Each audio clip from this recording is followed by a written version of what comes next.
Bonjour et bienvenue chez le Doc Mayou.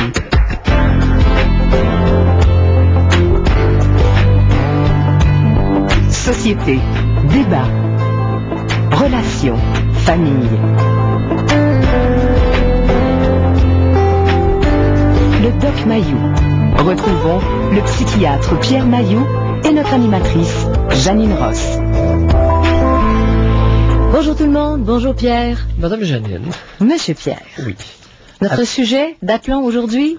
Oh, si tu veux. Oui, il y a eu un article hier, c'était dans le Journal de Montréal, je pense, c'est Ginette Renaud qui parlait de son diabète. On l'avait averti qu'elle développait la maladie il y a plusieurs années. Elle n'a rien fait, elle n'a pas pris ça au sérieux. Et à un moment donné, elle s'est présentée, je pense, chez son médecin.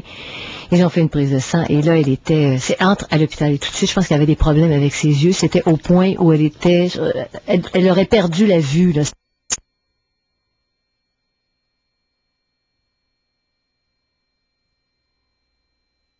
Le diabète, ça arrive, hein, chez les jeunes adultes.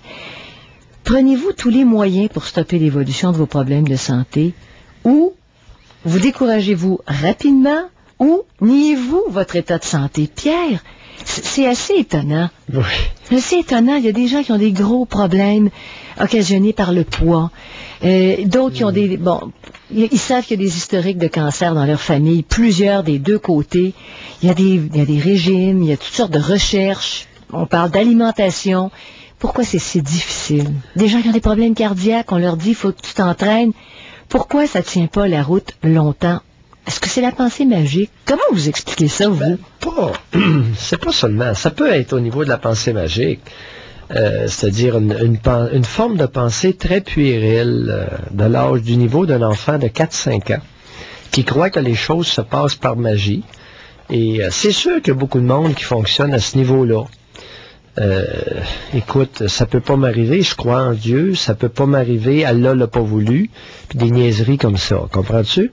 Il y a encore beaucoup d'adultes qui fonctionnent à ces niveaux-là. Il y a aussi une confiance dans la science.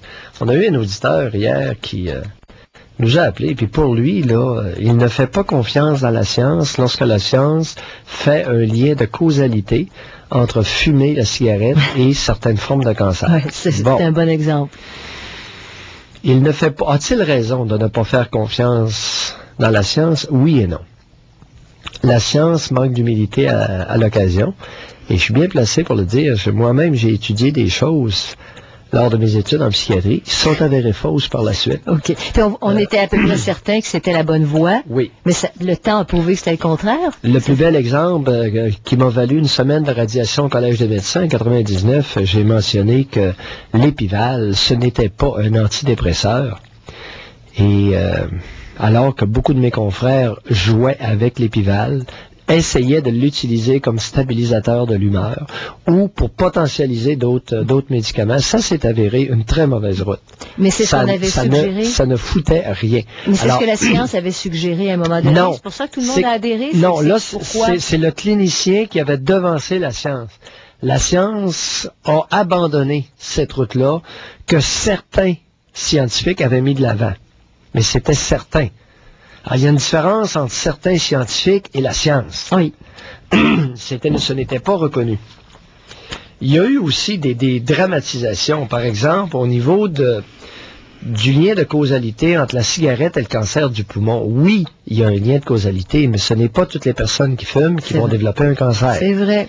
Il y a beaucoup de personnes qui n'ont jamais fumé et qui font des cancers. Et même des cancers du poumon. Même des cancers du poumon. Oui. Alors, tout ça existe. Il y a des personnes qui fument toute leur vie, qui ne développent jamais d'emphysème. Il y a des personnes qui n'ont jamais fumé, qui font de l'asthme et qui développent de l'emphysème. Alors, y a-t-il une notion, Pierre, entre tout ça? Là, vous donnez l'aspect scientifique. Il y a un plaisir aussi. Ça pourrait être le deuxième aspect. Il y a un plaisir. Ceux qui aiment fumer, ils y prennent plaisir. Ceux qui ont une bonne fourchette, qui sont gourmets, qui sont gourmands, il y a un plaisir.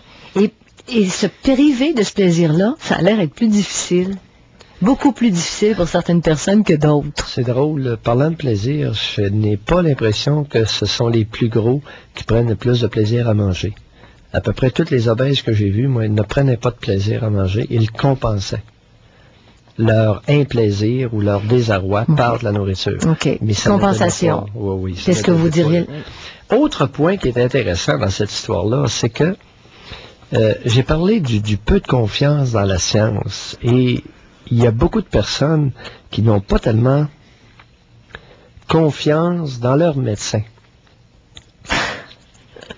L'importance du lien, écoute, tu t'en es témoin régulièrement, encore ce matin, des intervenants, une nutritionniste qui fait des menaces à quelqu'un. Moi, je n'en reviens pas comme les femmes peuvent être malhabiles et agressives et agressantes lorsqu'elles deviennent intervenantes. Je te dis, j'en reviens pas. Pensez tout l'avant-midi là-dedans. La maîtresse d'école à la nutritionniste. Tu dis, maudit, est-ce que c'est seulement à moi que ça arrive, ça, ces patentes-là? Est-ce que c'est un problème? Est-ce que ça peut s'expliquer, Pierre, par une grande volonté d'aider les autres, mais à tout prix, et peu importe les moyens ou la pression? Sûrement, elle voudrait beaucoup. Sûrement, écoute, l'enfer est pavé de bonnes intentions. Tu sais, regarde, Janine, une personne est atteinte de cancer, ça fait opérer, accepte les traitements, etc. Oui. Et en rétrospective, elle m'arrive tout à l'heure, elle me dit, écoute, si c'était à refaire, moi là, fuck l'opération, les traitements, j'aimerais mieux me laisser aller à mon cancer. Oui. Parce que, elle est prise à côtoyer du monde, puis des femmes épaisses. Qu'est-ce qu'elle reprochait le plus? Il y a force, les cœurs sont pas fines. Puis ils font des menaces, vous faites pas ça, on va vous faire ci, puis peut-être, hey! Comme si c'était... D'être-les, les gonzesses! Mais Pierre, on a fait le même chantage dans un hôpital. Où est-ce que c'était? C'était à Québec. On a refusé à quelqu'un qui fumait, là, des... Bon, c'est une infirmière, ça, encore? Je sais pas si c'est une infirmière, je me souviens pas. Oui, c'est une infirmière. L'hôpital, je pense, c'est Saint-François d'Assise. Oui, c'est une infirmière qui a dit, écoute, vous signez un refus. Vous voulez fumer? Bon. Pour fumer, il faut que vous signiez un refus de traitement. OK, mais là, vous mettez deux affaires. Vous mettez deux affaires en opposition, Pierre. En tout cas, quelqu'un qui est dans le milieu de la santé depuis des années et qui constate que chez les patients, il n'y a pas de réaction. Admettons. Est-ce que ça se peut que ce soit une réaction qu'on développe? Après 25 ans, tu deviens impatient. Et tu dis, si tu suis pas ce que je te dis, c'est fini. Écoute, c'est fini, va te soigner chez vous. Si y a un individu qui est impatient, c'est moi. OK? Non. Bon, ben, vous irez demander à mes patients, voir si je suis impatient avec eux. Demandez à ceux avec qui je travaille en clinique externe, voir si je suis impatient. Pourtant, s'il y en a un qui est irritable et impatient, vous en êtes témoin tous les après-midi. C'est bien moi. Un patient qui vous arriverait, Pierre, et ça fait 5 fois qu'il retombe en psychose, correct? Parce qu'il largue ses médicaments. Comment vous l'aborderiez? 5 fois, 10 fois. Toujours bien reçu. Oui. Toujours bien reçu. Même ça fait 26 ans que je fais ça. OK. Puis vous en avez des patients qui abandonnent ce que vous prescrivez.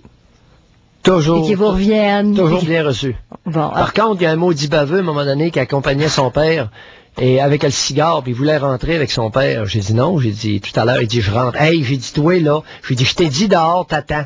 Tu vas être après ton père. Une espèce de maudit baveux qui venait de Québec avec le gros cigare. Je t'ai dit qu'il a frappé un nœud à la porte de mon bureau, puis assez raide. Ça a pris... Ah, écoute, il m'a allumé en 4 secondes. Non, j'ai dit, hey, je t'ai dit tantôt. Non. Mais c'était pas votre patient. Un baveux de 45-48 ans, c'est quel gros, l'énorme cigare dans la bouche. Mais donc cette réaction, j'ai pas de problème avec les fumeurs. Même les fumeurs peuvent fumer dans mon bureau. J'ai même pas de problème avec ça. Mais un patient qui ne vous écoute pas, qui à un moment donné qui vous écoute pas. Admettons qu'on prend ça. Un patient qui ne m'obéit pas, il a le droit de pas m'obéir. C'est à moi de le convaincre. OK. Mais vous en avez eu des cas récalcitrants. C'est déjà arrivé? Voyons, c'est plein de patients paranoïdes, monsieur. On essaie de l'infirmière, puis moi, on essaie de les convaincre. On essaie de l'amener à créer, en créant un lien, à lui démontrer, puis à le convaincre du bien fondé de notre intervention. Ça prendra le temps que ça prendra. Donc, est-ce qu'on met trop de pression? Est-ce qu'on met trop de pression dans le cas de grandes maladies? Ben, voyons. Ou dans le cas de maladies annoncées? Si quelqu'un si le médecin qui a découvert le diabète de Ginette Renault s'était assis, puis il l'avait revu, tu sais, 2-3 fois, pendant 10-15 minutes, puis tu reviendras me voir, puis comment ça va? Puis ça me tente pas. Puis bon, encore, viens me voir dans 2 semaines. Tu sais, après 2-3 rendez-vous, là, à un moment donné, elle va peut-être lui avouer pourquoi qu'elle est si réticente. Qu'est-ce qui lui fait peur? Qu'est-ce qui l'écœure là-dedans? Tu comprends? Oui. Permettre à la personne de cheminer avec l'idée et avec le lien. On appelle ça le lien thérapeutique, un lien qui s'établit avec un intervenant. Les intervenants, ils ont la mèche courte la plupart du temps. Ils sont baveux. sont pas humbles, les intervenants. Ils ont des grosses têtes. Oui, il voudrait que ça se règle bien vite. Oui, c'est moi qui ai le docteur. C'est le plus bel exemple que je citais, que je cite à tout le monde, c'est Jean Rochon. Ah, ce gars-là, il était brillant. C'était un génie ambulant. Aucune patience. Au niveau ce qu'on se disait, nous autres, entre étudiants, là, à l'époque, c'est qu'au niveau des manières avec les patients, il l'avait pas pantoute. Tu comprends? Il était tellement hautain et intransigeant que les patients avaient juste envie de l'envoyer chier. Alors, ils appliqueront certainement pas ces recommandations. Voilà, voilà. Alors, et en plus, en sus de tout ça, là, il y a des phénomènes de déni. Okay? Ah, ça, je suis contente que vous alliez là-dessus. Ah oui, là, ça, c'est des mécanismes psychologiques inconscients. Alors, chaque être humain a un inconscient, est porteur d'une sphère dans son psychisme dont il ne connaît pas le contenu. Bon, alors vous parlez de déni, Pierre, on va prendre un exemple, quelqu'un qui est atteint d'un gros diabète. On va revenir sur Ginette Renault. Le médecin lui dit, elle n'a pas de symptômes encore, elle ressent rien. Alors, elle reconnaît, elle commence du diabète, à faire de la souffrir du diabète, mais elle s'en va chez elle, elle commence à faire un régime, puis elle n'est pas capable de le tenir plus que 2 semaines. C'est dur, c'est souffrant. Est-ce que là, vous diriez déni, opposition du subconscient? C'est insupportable de se mettre au régime pour ça. Oui. Puis il y en a d'autres qui se réfugient dans leurs croyances religieuses. Dieu m'a donné une bonne santé, ça se peut pas qu'il me lâche à ce stade-ci. Tu comprends? Non. Bon, il y a toutes sortes de niaiseries comme ça. L'être humain est très divers. Et le psychisme humain, c'est toute qu'une bébite. C'est une bébite qui diverge beaucoup, qui est très différente d'une personne à l'autre. On n'est pas habitué à ce discours-là au Québec. Au Québec, c'est le troupeau, tu sais. Tous les enfants le même traitement. J'aime mes enfants de la même manière. Tu sais, c'est l'uniformisation.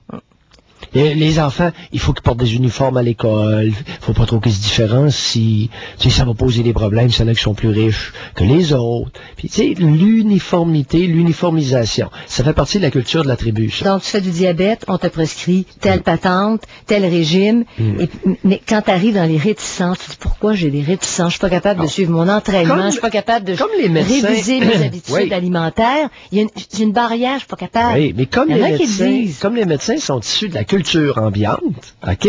Ils adoptent des attitudes aussi. Alors, commencez à dire aux médecins, écoutez, vos patients, vous allez constater que vos patients ont des psychismes très différents les uns des autres, d'où leurs réactions très différentes les uns des autres. J'ai jamais entendu ça, moi, dans un cours de médecine. Jamais. Jamais. Tu comprends? Les cours universitaires reflètent en partie les attitudes culturelles ambiantes. Sûrement. Bon, ça a du bon sens, ce que je dis là? Je pense que oui. Bon. Alors, quand une culture baigne et favorise ou est favorable à l'uniformité, l'uniformisation, ben, la différenciation, elle, puis les différences. C'est tout le monde le même traitement. On n'est pas ouvert à ça, on n'est pas... Alors, on va là-dessus aujourd'hui. On vous annonce que vous souffrez d'une maladie qui pourrait s'aggraver. Êtes-vous capable de réagir? Puis pourquoi, si c'est le cas contraire, vous réagissez pas? Vous retombez dans vos vieilles habitudes. Qu'est-ce qui explique ça? 790-0224, 1-800-667-5241. Pour le psychiatre Pierre Mailloux et notre animatrice, Janine Ross. Le médecin vous annonce que vous souffrez de cholestérol, vous avez du cholestérol trop élevé, vous faites de la haute pression, n'importe quoi, du diabète, et vous dit il faut changer vos habitudes de vie, sinon vous aggravez, puis d'ici un certain délai, ça va mal tourner. Vous n'êtes pas capable de changer vos habitudes. Est-ce que vous êtes de ces personnes-là? Et ça peut avoir des conséquences graves dans certains cas, Pierre. Ben oui, parce que le diabète, si vous niez le fait que vous êtes diabétique, ça va vous entraîner des lésions aux reins, des problèmes aux reins et des problèmes aux yeux. Oui. En plus de diminuer possiblement la perméabilité de vos vaisseaux sanguins à plusieurs niveaux, au niveau du cœur, au niveau du cerveau. Non, donc c'est grave. Oui, donc il faudrait en principe tenir compte des avertissements du médecin ou des recommandations. Oui, mais Janine, en autant que le médecin est crédible et n'est pas une espèce d'hystérique qui dramatise à outrance. Alors, on va partager toutes ces expériences-là. Je mets un petit bémol. On parle à Rénald. Bonjour Rénald. Bonjour Janine. Oui, bonjour Rénald. Bonjour Pierre. La réponse, Janine et Pierre, à votre question, j'ai l'impression que c'est l'effet placebo. C'est-à-dire que quelqu'un qui a ça à la télévision récemment, Il dit, la plupart du monde, là, ils en tiennent pas compte de l'effet placebo, mais tous les scientifiques, là, les médicaments, là, ils sont tout le temps obligés de faire l'expérience là, de l'effet placebo. C'est à peu près 30%, ça, Dr. Mailloux, du monde, là. Oui. C'est ça, hein? Alors, chez les médicaments en psychiatrie, lorsqu'à chaque fois qu'ils essaient un médicament, il y a presque 28 à 30% des individus qui sont inclus dans l'expérience qui s'améliorent, peu importe le produit. Exactement. Ça m'a frappé lors d'une présentation scientifique il y a à peine quelques mois. Il y a un impact donc psychologique. Tu penses qu'on te soigne et il y a une amélioration. Oui. J'ai l'impression que du monde font comme la loterie, là. Ils ont 28%, 30% de chance de guérir, pas de médicaments pendant tout, pas de docteur. Avez-vous l'impression que ça se peut que du monde soit comme branché là-dessus? C'est-à-dire, expliquez-vous un peu plus que je comprenne bien votre pensée. OK. C'est-à-dire que, par exemple, j'ai eu, je vais prendre mon exemple. Oui. À l'âge de 20 ans, j'ai eu une bronchite absolument incroyable. Oui. En plein été. Oui.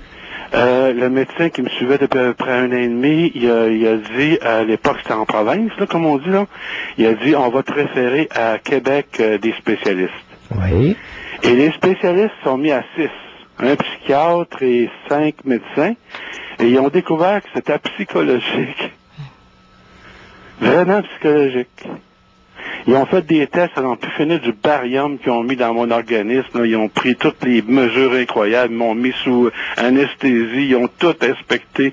Ils ont dit, vous avez une constitution physique parfaite, mais psychologiquement, vous développez un problème de bronchite.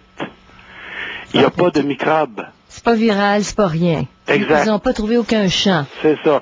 C'est comme le contraire du placebo, ça, là. Non, Rénald, vous savez, régulièrement en médecine, lorsqu'on ne trouve pas la cause, on dit c'est psychosomatique. Ah oui? Ouais. Oh boy! Et à un moment donné, je n'ai eu un comme ça, moi, qui était psychosomatique. Puis 4 mois plus tard, environ 4 mois plus tard, on lui a découvert une grosse masse rétropéritonéale dans le ventre. Et 6 à 9 mois plus tard, il était mort. Pensez-vous que j'étais en train pratiquement de faire un cancer puis que ça peut m'avoir sauvé du cancer? Non, pas du tout. Il y avait probablement que votre bronchite c'était en plein été. Oui. Possiblement que c'était une petite réaction allergique à quelque chose qui vous donnait une bronchite. Et c'est peut-être pas nécessairement microbien. Alors, je vous soulève l'hypothèse d'un allergène quelconque. Et puis l'été a passé, puis l'allergène a disparu, puis votre bronchite a guéri. Je pense que vous avez raison, parce que c'était un été bizarre, vraiment bizarre, je me rappelle. Il y a comme, j'avais raison, à un moment donné, je fermais les châssis de ma chambre, puis j'étais plus capable de respirer l'air. Ah, écoute. Il y avait des allergènes dans l'air. Oui, oui. Il y avait quelque chose, un arbre quelconque ou une plante. Ils n'ont pas cliqué des niaiseries. Ça peut être, je vous dis ça comme hypothèse, ça peut être une niaiserie comme ça. Dr. Mailloux, oui. Ça se peut que ce soit le saut-pleureur que mon père a essayé de planter pas loin du puits, qui n'a jamais vraiment progressé. Et ça se peut que ça est relié à ça. Saut-pleureur, vous voyez le genre, on pleure. Tu sais. Il y a quelque chose qui n'a pas marché. Cet été-là, tout ne marchait plus. C'est une ferme. Ouais. Il n'y avait plus rien qui marchait. Le puits, là, on a dit que l'eau était contaminée, on ne savait plus. C'était... Je pense que vous avez raison. Bon, je fais des maudites bagatelles. Mais tu te retrouves en psychiatrie, par exemple. Oui, parce qu'on ne trouve pas pourquoi. Je me suis retrouvé avec la stélazine 2 mg. Moi, puis 2-3 mois, puis à un moment donné, j'ai abandonné ça, puis j'étais plus capable. Qu'est-ce que c'est, cette affaire-là? C'est un antipsychotique. Ouais. Oh. Ouais. Puis j'ai abandonné. J'ai retrouvé mon psychiatre, j'ai dit... Vous savez, je n'ai jamais vu un seul cas dans ma pratique. Ça fait longtemps que je traîne autour de la psychiatrie, là. Résidence et année de pratique, vois-tu, ça fait 6 ans plus 26. Ça fait 32 ans que je tourne autour de la psychiatrie, puis j'ai jamais vu un seul cas de bronchite psychosomatique. Ah, OK. Aïe. Avant de verser dans le ridicule, là. Mais c'est pour ça, Pierre, que dans le fond, quand vous êtes psychiatre, comment je pourrais vous dire, la formation de médecin, elle peut être fort utile. Elle est même nécessaire. Parce que vous pourriez traiter des affaires. Le patient qui avait une douleur dans le ventre, là, le patient que je vous citais, là, qui s'est remonté avec une tumeur qui est mort, là, je l'ai vu pendant quelques mois, simplement pour le supporter, le rassurer, tu sais, puis, et en attendant, à un moment donné, là, il a poussé une maudite bosse, monsieur. Autrement dit, M. Mailloux, votre expertise, là, souvent je vous écoute, là, c'est que il y a des diagnostics de psychiatrie qui, des fois, là, ils savent plus quoi dire. Oui. C'est le dernier recours, hein? Il y a des diagnostics médicaux, et puis là, on n'a rien trouvé, mais on dit ça doit être dans sa tête. C'est des dans sa tête comme ça, j'en ai vu une maudite gang dans ma pratique. Mais c'est dangereux, ça? Ben, c'est dangereux, je comprends que c'est dangereux. Parce qu'il y en a qui se retrouvent en psychiatrie puis n'ont rien à voir là. Ben, voyons, faut faire attention. Oui. Oui, moi, quand j'ai abandonné tout ça, ces bébelles-là plates, là, je suis devenu professeur. Ben oui. C'est où j'ai abandonné, puis là, j'ai trouvé une job. Vous savez, les erreurs médicales, les erreurs scientifiques en médecine, écoutez, rappelons-nous l'histoire de la thalidomide. Hey, c'est pas chic, ça. Tu sais, l'épival qui est prescrit à tour de bras, qui a été prescrit par les psychiatres au Québec, il n'y a jamais un psychiatre, j'ai pas trouvé encore un seul psychiatre qui disait à sa jeune patiente, écoute, là, il faut absolument que tu prennes une contraception sécuritaire à 100%, parce qu'il y a 5% des bébés qui vont naître de femmes traitées à l'épival, là, 5% vont être paralysés par ça de la ceinture. Ouais. Docteur Maillot? Hey, il n'y a pas un seul psychiatre, j'ai jamais vu encore un seul psychiatre qui a prévenu ses patientes de ça. Docteur Maillot? Je vous appelle pas Monsieur Maillot, je vous appelle docteur parce que ça c'est vrai, là. Ça, là, êtes-vous capable de faire quelque chose? Comment ça se fait que ça continue? Comment ça se fait qu'il y a tant de professionnels de la santé qui continuent à être incompétents en sachant très bien qu'il y a quelque chose, là, qui sont pas capables de catcher, comme on dit en québécois? Ben, ce qui arrive, c'est que les médecins sont issus de la culture québécoise. Pour un Québécois de s'excuser, c'est quasi inconcevable. Avez-vous déjà vu une mère québécoise qui s'excuse? Non, elle dit que le bon Dieu l'a inspiré. Quand elle s'excuse, c'est le pardon. Elle s'excuse pas. Elle dit, le bon Dieu m'a dit un message, là, comme quoi que j'avais pas raison. Ça ne fait pas partie de la culture de la tribu de s'excuser. Alors, chez les médecins sont issus de cette culture-là. Médecin qui se trompe, médecin qui fait une erreur, un groupe de médecins qui dit, ben, on pensait bien faire, mais là, on fait marche arrière, c'est pas correct, on s'excuse auprès de nos patients. Pour avoir des... J'ai jamais entendu ça. Mais même... Un politicien qui s'excuse au Québec, je m'excuse, je pense qu'on a pris une mauvaise décision. Rochon, quand est-ce que Rochon va venir s'excuser d'avoir mis les infirmières à la retraite? Je lisais un article avant hier qui dit qu'on va, on va réinstituer les infirmières de 55 ans et plus qui veulent encore travailler. Oui. Mais docteur Maillot, les infirmières étaient devenues un danger pour les médecins. Apparemment qu'ils ne voulaient pas les médecins au Québec, ça se faisait dans d'autres provinces puis ailleurs dans le monde, que les infirmières, là, ils pouvaient faire des... C'est accepté apparemment que les infirmières peuvent faire des on y arrive, là. Oui. Là, on y arrive. On y arrive. C'est ça. Tu sais, quand est-ce que vous avez vu un groupe de professionnels, politiciens, soit un groupe ou individuellement dire, on s'excuse, je pense qu'on va faire marche arrière, là. C'était pas bon la direction qu'on a prise. Est-ce qu'on perdrait confiance, Pierre, en quelqu'un qui s'excuse? Parce que j'ai un exemple en tête. Un jeune médecin qui commençait, qui fouillait dans ses livres. Et il y avait des patients qui disaient, écoute, il connaît pas sa médecine. Lui, vérifiait. C'est un excellent médecin. C'est ça, Janine. C'est ça, vous l'avez. Il était humble. C'est ça, Janine. On est habitué à la culture québécoise féminine de l'omnipuissance. Dès qu'un individu est investi d'un type, il devient omnipuissant. La femme accouche, hey, c'est une descendante de la Vierge Marie, elle sait tout, c'est Dieu qui la guide. Mais Pierre, tu sors de ton cours de médecine. Allah va tout y donner. Tu sors du cours de médecine, Pierre, tu sais pas tout. C'est en formation continue, la science avance à bas de géant dans certains domaines. Alors, c'est jamais fini. Non, je l'ai vécu ça avec le collège des médecins. Au lieu de s'excuser concernant l'histoire de l'épival, ils m'ont traîné devant le comité de discipline, puis ils m'ont radié une semaine. Ça va jusque-là. Puis là, j'ai demandé à Yves Lamontagne lui-même, puis j'ai dit, je veux des excuses. Vous allez vous excuser concernant la radiation, puis vous allez m'enlever ça. Parce que c'est moi qui avais raison. Vous étiez dans le tort. Janine, oui. Trop de puissance là, des médicales, à un moment donné, le monde a moins confiance. Oui, c'est ça. Là, dans ce livre,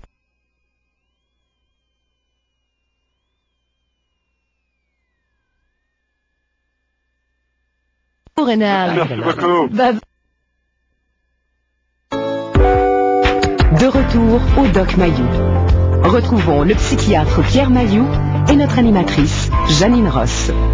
Le médecin vous annonce que vous souffrez de diabète ou que vous avez des problèmes cardiaques, qu'il faut changer votre alimentation, qu'il faut faire de l'exercice. Êtes-vous capable de le faire? Il vous demande de changer, là.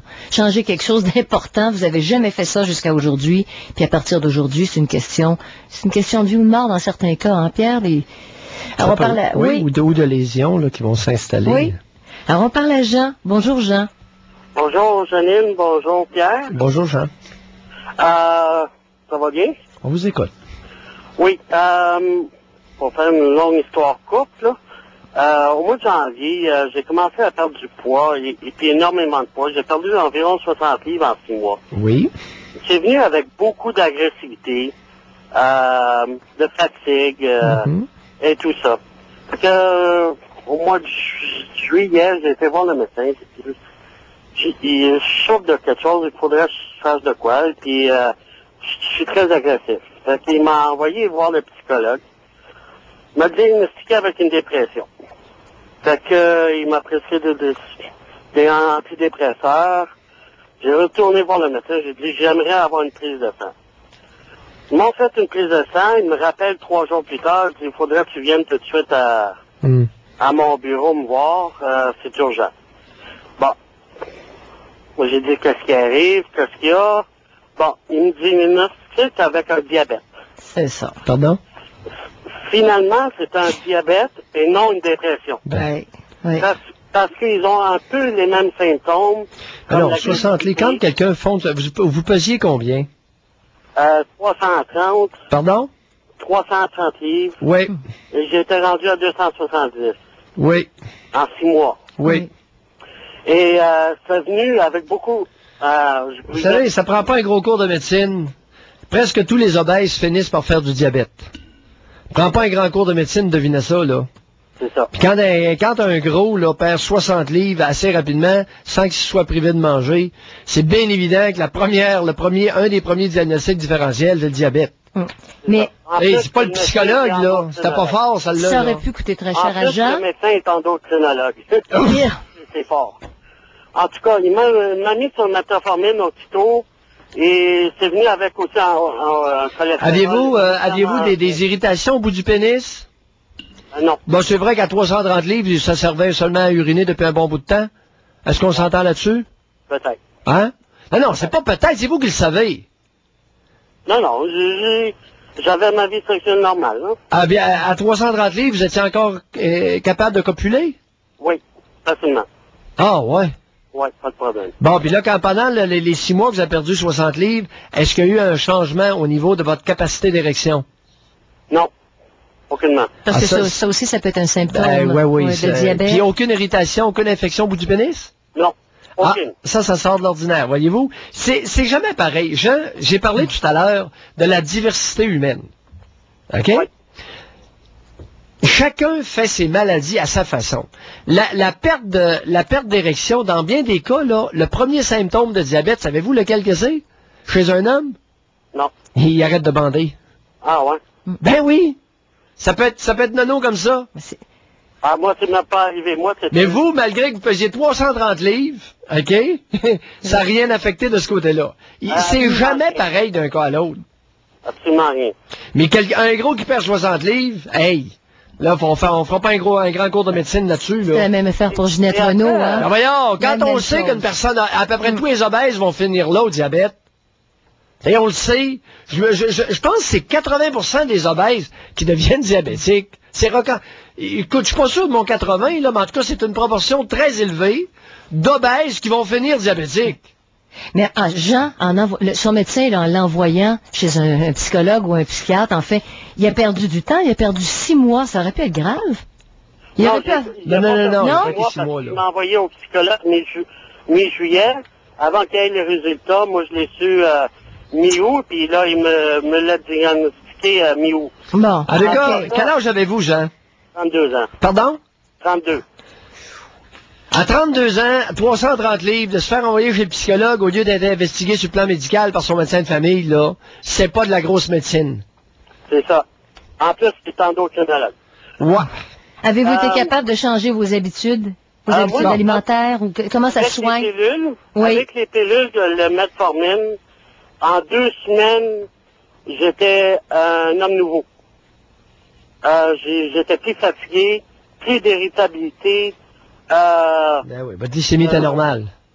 Toute la vie était redevenue normale. Bon. Et votre poids, à l'heure actuelle? 260. Bon, 260. Encore baissé un petit peu. Oui, mais depuis quand, là? Vous avez baissé encore un petit peu? 2 mois. 2 mois? OK. 10 livres en 2 mois. OK. Continuez comme ça. J'ai un autre sujet, juste vite. Lequel? Le Rivotril. Oui. J'ai un problème avec ma mère. Pardon? Ma mère, c'est une malade chronique. Oui. Et, médecin, je sais pas ce qui est de fait. Elle a été clinique des douleurs. à Maisonneuve-Rosemont. Ils l'ont sacré sur du gabapentin, supidol, fentanyl, rivotril.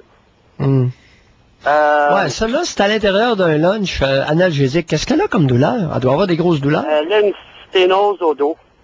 Pardon? Une sténose. Pas une sténose. Une Syphose? sténose au dos. C'est pas le bon mot, je crois. Oui, une sténose, un rapetissement des voies. Attendez un peu. Là, vous allez peut-être y arriver. Au niveau... Du L2 ou L3, de la colonne. Oui. De la colonne vertébrale. Ouais. C'est un rapetissement de l'intérieur, disons. Ça... Oui, je comprends. OK. OK. Oui. Et ils ont demandé si elle voulait une pompe à morphine. Une sténose, attendez un peu là. C'est pas possiblement une sténose du canal rachidien dans le dos? C'est ça. Hein? Avec un surplus de tissu qui ferait rapetisser... En quel honneur qu'elle a ça? Est-ce qu'ils ont eu... Elle s'est fait opérer plus tôt dans sa vie, vers 25 ans. Ah, puis c'est comme des séquelles. De nettoyer un peu. Oh, un grand résultat de la médecine? Oui, c'était pas mal écœurant. Ils ont aussi... Parce qu'écoutez, une sténose, habituellement, une sténose du canal rachidien, les seuls cas que je connaisse, moi, c'est de naissance. Mais elle, c'est pas de naissance. Ça aurait été une conséquence d'une opération qui a mal tourné. C'est ça. À long terme, ça a créé une sténose. Oh boy, puis là, il y a une compression des nerfs. C'est ça. Fait qu'elle souffle le marteau. Elle va sûrement perdre ses jambes d'ici 5 ans, selon la médecine. Quel âge a-t-elle? 58 ans. C'est même pas vieux. Ouais. Hey, je te dis que la médecine, là, c'est pas toujours... Il y a des beaux succès en médecine. C'est pas toujours des succès. Elle fait des réactions... elle fait des hallucinations là, sur ces médicaments-là. Ouais, ben là, est-ce que c'est les médicaments qui la font halluciner ou ça a d'autres raisons? Non.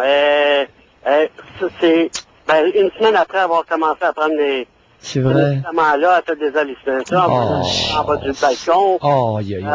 On l'a amenée d'urgence à l'hôpital parce qu'elle courait dans la rue parce qu'il y a des monstres qui couraient après. Elle est toxique, elle est confuse, ouais.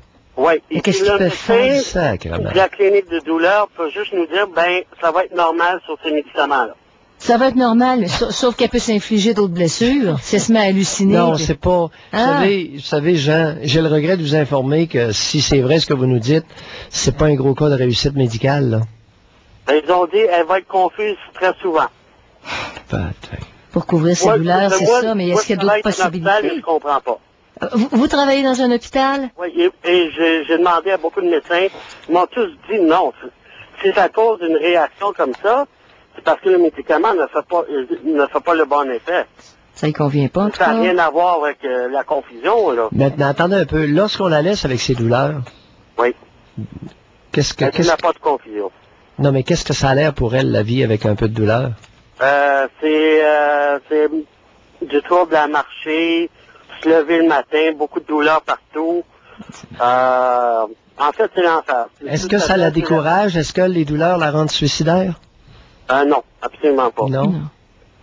Hey, c'est pas évident. C'est dommage. Quels sont les possibilités? À la place de la pompe à morphine, ils ont dit non, on va pas vous mettre la pompe. On va essayer des médicaments. Et là, ça fait 4 ou 5 mois sur les médicaments, mais elle n'est plus la même personne. Oui. Puis la morphine, Pierre, il y en a qui la prennent sur de longues périodes pour des douleurs chroniques. Oui. Bon, puis il n'y a pas de problème. Oui, moi j'ai vu des personnes qui prennent, j'en ai vu, là, des personnes pour des douleurs similaires. Oui. Entre autres en chaise roulante, qui prenaient de la morphine, et puis il n'y avait jamais été aussi bien que lorsqu'ils ont été mis à la morphine. C'est vraiment sans hallucination ni rien, non, là. Sans rien. Janine, j'en ai eu un cas, là, douleur chronique suite à... Il y avait eu une paralysie quelconque, là, au niveau des 2 jambes. Et avec beaucoup de douleur, puis ils ont tout essayé, puis à un moment donné, il y a quelqu'un qui a décidé de la mettre de la morphine en comprimé. Et je l'ai rencontré, c'était pas la même femme. Bon. Alors, il y a peut-être à pousser encore quelques suggestions du côté de la clinique de douleur. C'est pas évident. Non. C'est pas évident, mais... En espérant qu'il y a quelqu'un qui va ouvrir à cette dimension-là, c'est-à-dire qu'une personne qui est hallucinée, là, peut arriver des choses. C'est bien sûr. Ça fait des affaires qui n'ont pas d'allure. On peut pas se contenter d'un traitement qui laisse une personne confuse et hallucinée. C'est bien évident, Janine. Là-dessus, tu as raison. Allez, bye, Johnny. Psychiatre Pierre Mailloux et notre animatrice, Janine Ross. Ça demande une grande capacité, Pierre, d'adaptation à une nouvelle réalité. Quand un médecin vous dit, à partir d'aujourd'hui, là, si tu changes pas tes habitudes alimentaires, tu cours à de sérieux problèmes de santé. Bon, regarde. Il y en a qui réagissent tout de suite, puis ils changent. Non, mais attends un petit peu, Janine. Oui. C'est que les attitudes autoritaires et cavalières n'ont pas de place en médecine. Et quand un médecin baveux, ou surtout une femme médecin, à partir d'aujourd'hui, voici ce que tu vas faire. Écoute, ce n'est pas la façon d'aborder la population québécoise. Je regrette, là, ça marchera pas. Mais un patient les va baveux en sentir- médecine ne sont pas, leurs savants conseils ne sont pas suivis. Mais le médecin, Pierre, qui le dit avec cœur, qui dit, tu sais, dans le respect du patient. Mais il y a La urgence. formulation, là, change ta formulation si tu veux être respectueuse, parce qu'elle marchera pas, j'ai mon temps de le dire. Bon. Alors, Le oriente, médecin- comme disait le monde dans mon coin, oriente tes banneaux. C'est bien de valeur, mais ça marchera pas ton affaire. Mais il y a des médecins qui vont parler avec beaucoup de conviction. Non, Tu sais, ça c'est marche pas. Ça marche pas. Ta conviction, là, tu sais, tu vas te faire des doigts d'honneur, au moins dans la tête des patients. Une chance que je suis pas médecin. Bon, on Non, parle à Francine. c'est pas l'attitude, Janine. L'attitude maternante et autoritaire ne fonctionne pas avec des grands groupes. Est-ce que c'est clair? Non, le c'est monde, ils en ont clair. plein le derrière de ça, ces Pierre, je attitudes-là. comprends très bien ce que vous dites. C'est juste pour marquer l'urgence. C'est que tu reçois des rapports de tests de sang, puis tout ça, tu dis, bon, là, c'est un cas de diabète, c'est avancé. Tu le dis à ton patient, tu dis... C'est que Ça peut se d'abord, dire. il y a souvent une dramatisation hystérique. OK?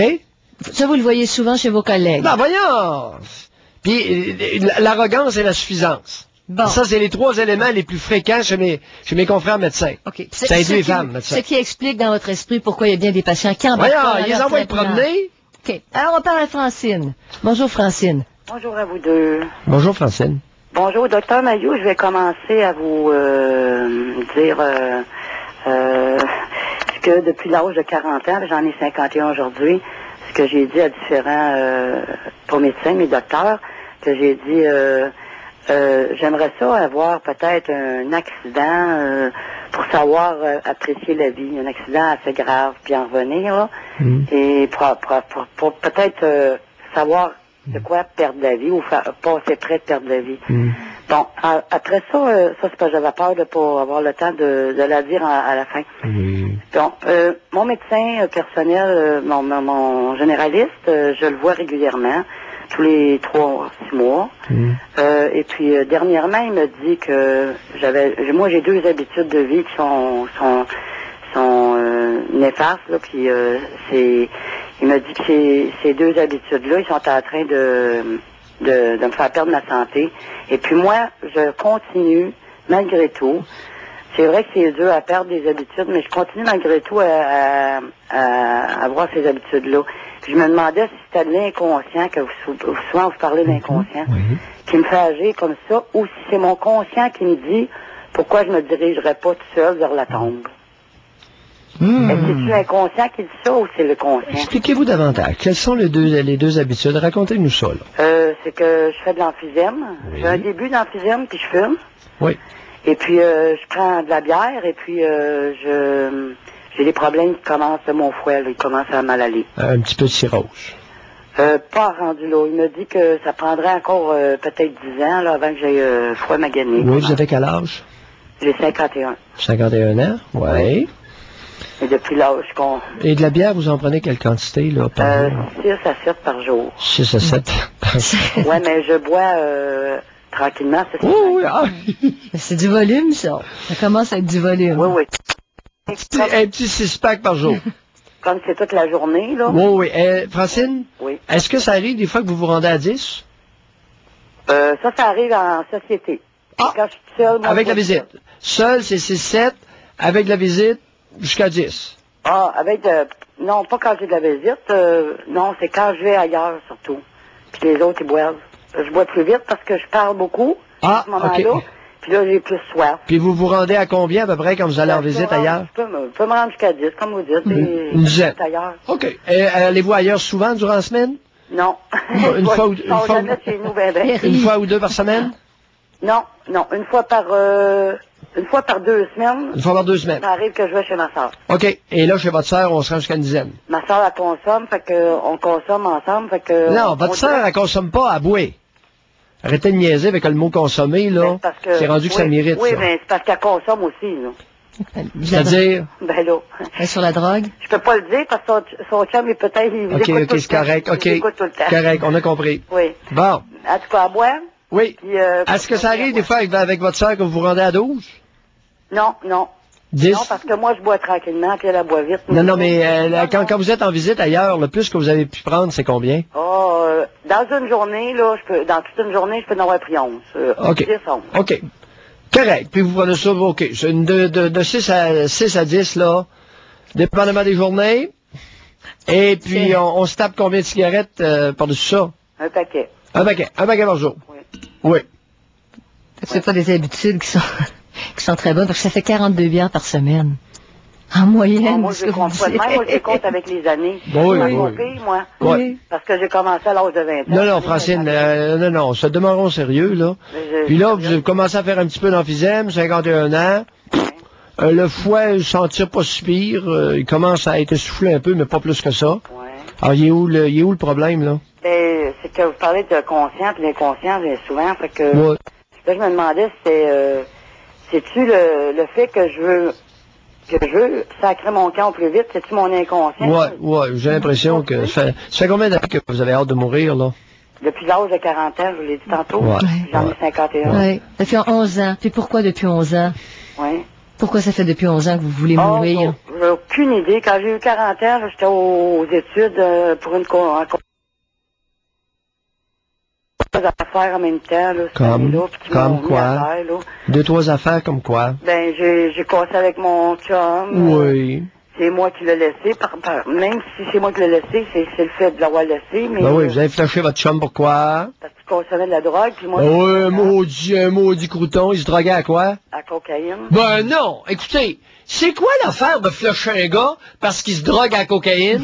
Pendant que moi, je bois. Écoute, Boisclair était ministre, puis il se payait la traite, il sniffait de la Moi, je cocaïne. trouve que c'est moins pire prendre de la bière que lui, il va prendre de la coke. Là. Je trouvais ça moins Alors, pire. comment expliquer que vous ayez flushé un honorable mâle qui sniffait un peu de cocaïne quand un ministre du PQ fait exactement la même chose, puis on va l'élire chef du PQ, là? Peut-être que je ne serais pas dans le vote, M. Mailloux. Est-ce que vous avez donné un vote de non-confiance à votre ex-conjoint? Flusher un homme qui se drogue à la cocaïne, à quoi vous avez pensé? Il y a du monde qui sont plus conscients, qui sont plus conscients que ça, puis il y a du monde qui vont le flusher. Pourquoi vous l'avez flushé? Ben, non, je parlais de celui qui se présente au PQ. Non, pourquoi vous avez flushé votre chum à 40 ans? Il donnait de la coke. Mais pourquoi? Qu'est-ce qui vous dérangeait là-dedans?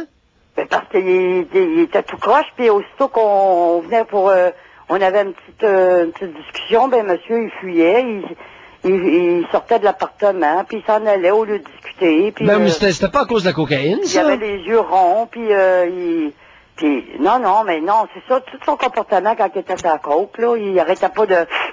comme ça, tout le temps, puis c'était fatigant. Attendez, Janine, on n'a pas fini avec elle, là. Alors, il reniflait, puis ça vous dérangeait? Ben, pas juste ça. Peut-être qu'elle avait honte de lui. Mais il faisait pas juste ça. Peut-être qu'elle avait honte. Pensez-y, pourquoi vous l'avez flushé? Il prend de la cocaïne. Qu'est-ce qui vous déplaisait là-dedans? Ben, je suis en train de vous en parler de son Oui, OK. Allez, passez-y pendant la pause, là, puis on revient, parce que on n'a pas fini. C'est important, ça. Oui, je pense que oui.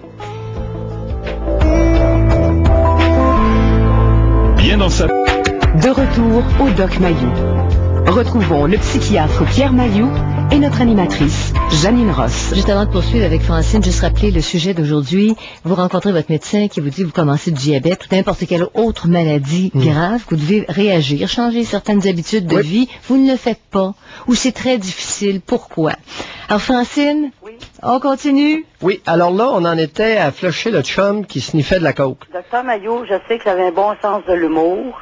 Alors, est-ce que je peux vous demander avant ma réponse pour moi, parce que vous n'aurez pas le temps après, quand je vais vous avoir compté pour le flushage du... Oui. Est-ce que je peux avoir la réponse sur mon comportement à moi qui continue à consommer bière et cigarettes? Est-ce que c'est que je veux m'en aller directement dans le suicide? Attendez, on y arrive. Non, c'est parce que vous me répondrez pas à la fin si je vous compte les affaires du écoute, c'est à moi de décider si je veux répondre ou pas, là. J'aurai pas le temps. Si vous voulez faire l'émission, vous venez prendre ma place.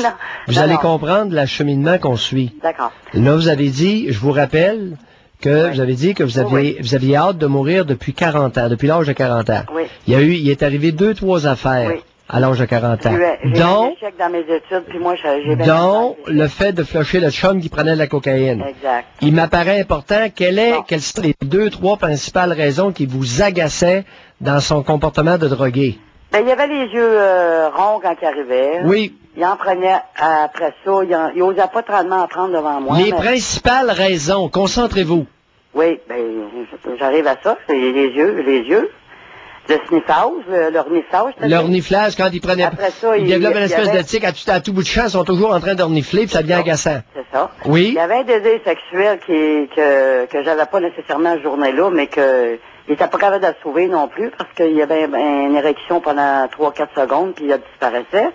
Sauf que attendez un peu, là, whoop. C'était bon en fellation, par exemple. Oui. Attendez un peu, là. Oui. Je comprends. Le désir sexuel, quand il prenait de la poudre, il était augmenté ou diminué? Il avait toujours envie de faire l'amour quand il avait pris de la poudre. Oui. Sauf que son érection ne tenait pas le coup. Ah, ouais? Ça a été rapporté, Pierre, quand on a fait une émission là-dessus, hein, à plusieurs reprises. OK. Il y avait une érection, mais elle tenait pas. Oh, c'est un là, peu... Ça tenait pour pénétrer, mais ça fonctionnait pas. Bon, alors vous, est-ce que ça vous dérangeait, ça? Non, parce que moi, c'était pas... moi, je suis plutôt clitoridienne que vaginale. Ah, en autre... Comme je vous ai dit, il était capable quand même de faire il faisait des belles fellations à ce moment-là. Ce qu'on appelle une fellation, ça, c'est une suce. Alors, le fait de brouter une touffe, ça s'appelle cunilingus. Excusez, oui. Non, il n'y a pas de faute, là. Non, mais moi, c'était tellement important pour moi le français, puis là, je me suis trompé. Non, c'est pas grave. OK. Alors ça, et vous l'avez flushé?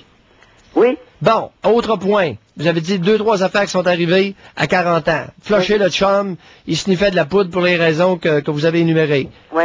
J'ai eu 40 ans, j'ai flushé le chum, puis en même temps, excusez, dans mes cours, j'ai eu un examen, puis j'ai pas passé sur un examen de 75% qu'il demandait, j'avais 72, je pense. Vous avez échoué un examen? C'est ça. En comptabilité?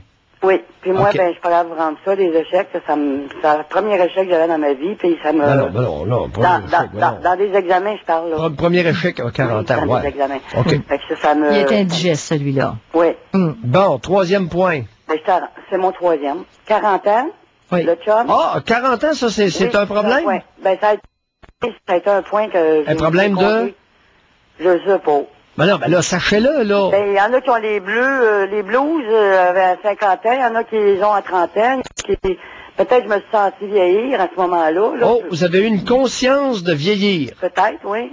Conscience de vieillir ou conscience que la mort approchait? Non, de vieillir. OK. Puis ça veut dire quoi pour vous, vieillir, rapidement? Oh, mon Dieu, ça veut dire, vieillir, je veux pas. Je veux mourir avant de vieillir. Refus là, j'ai de vieillir. 51, puis... Bon. C'est pas parce que j'ai pas de rire de rien, là. J'ai quand même l'apparence d'une femme plus jeune, mais je veux pas perdre d'autres mondes alentour de moi, je veux pas suicider, puis peur de la perte objectale, de la perte d'être cher. Peur de nous. Les autres étaient là encore quand j'avais mon 40 ans, là. Ouais. Mais, bon, alors dans la peur de la perte d'être cher, qui sont les êtres chers que vous êtes très craintifs de perdre? C'est ça. Je veux pas voir de souffrance de deuil, là. Je veux pas vivre de Chez qui? Qui? Ceux qui m'entourent. Non, nommez-les, là. Quel lien qu'ils ont, pas leur nom, mais quel lien ils ont avec vous, là? Ben là, il y avait ma soeur puis mon père qui sont décédés, mais après mes 40 ans quand même, mais avant ça, j'ai perdu beaucoup de monde, mon oncle, puis de grand-mère, puis de grand-père, puis là, il reste ma mère, il me reste 2 sœurs, un frère, puis j'ai une de mes sœurs qui nous... Est-ce que le décès de votre mère vous préoccupe? Oui puis non.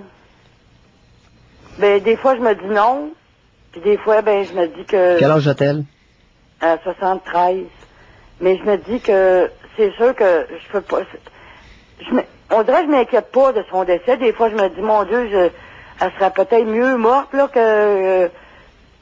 Ça, c'est quand je suis fâchée après elle, mais quand je suis pas fâchée après, je me dis, ouais, mais après ça, j'ai plus de mère, là. Mais de toute façon, j'en ai plus de mère, là.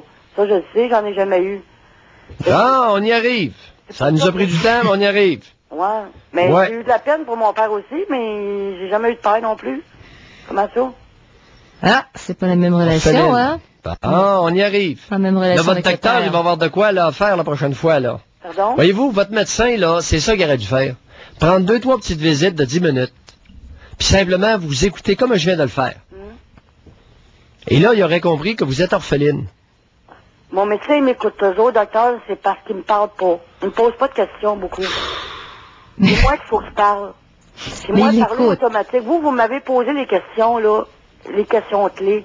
Mais lui, il pose pas les questions clés. Il va y poser sur ma santé physique, mais pas ma santé mentale ou ma santé psychologique. Alors, on continue. J'en ai jamais eu de mère. Ça veut dire quoi, ça? Ça veut dire que ma mère n'aura jamais dû avoir d'enfant parce qu'elle n'a jamais été capable de nous dire je t'aime. Elle nous a jamais pris dans nos bras, dans ses bras. À part de nous avoir nourris, c'est ce qu'elle a dit, qu'elle nous a nourris au sein. Mais moi, je me souviens pas de ça, c'est sûr.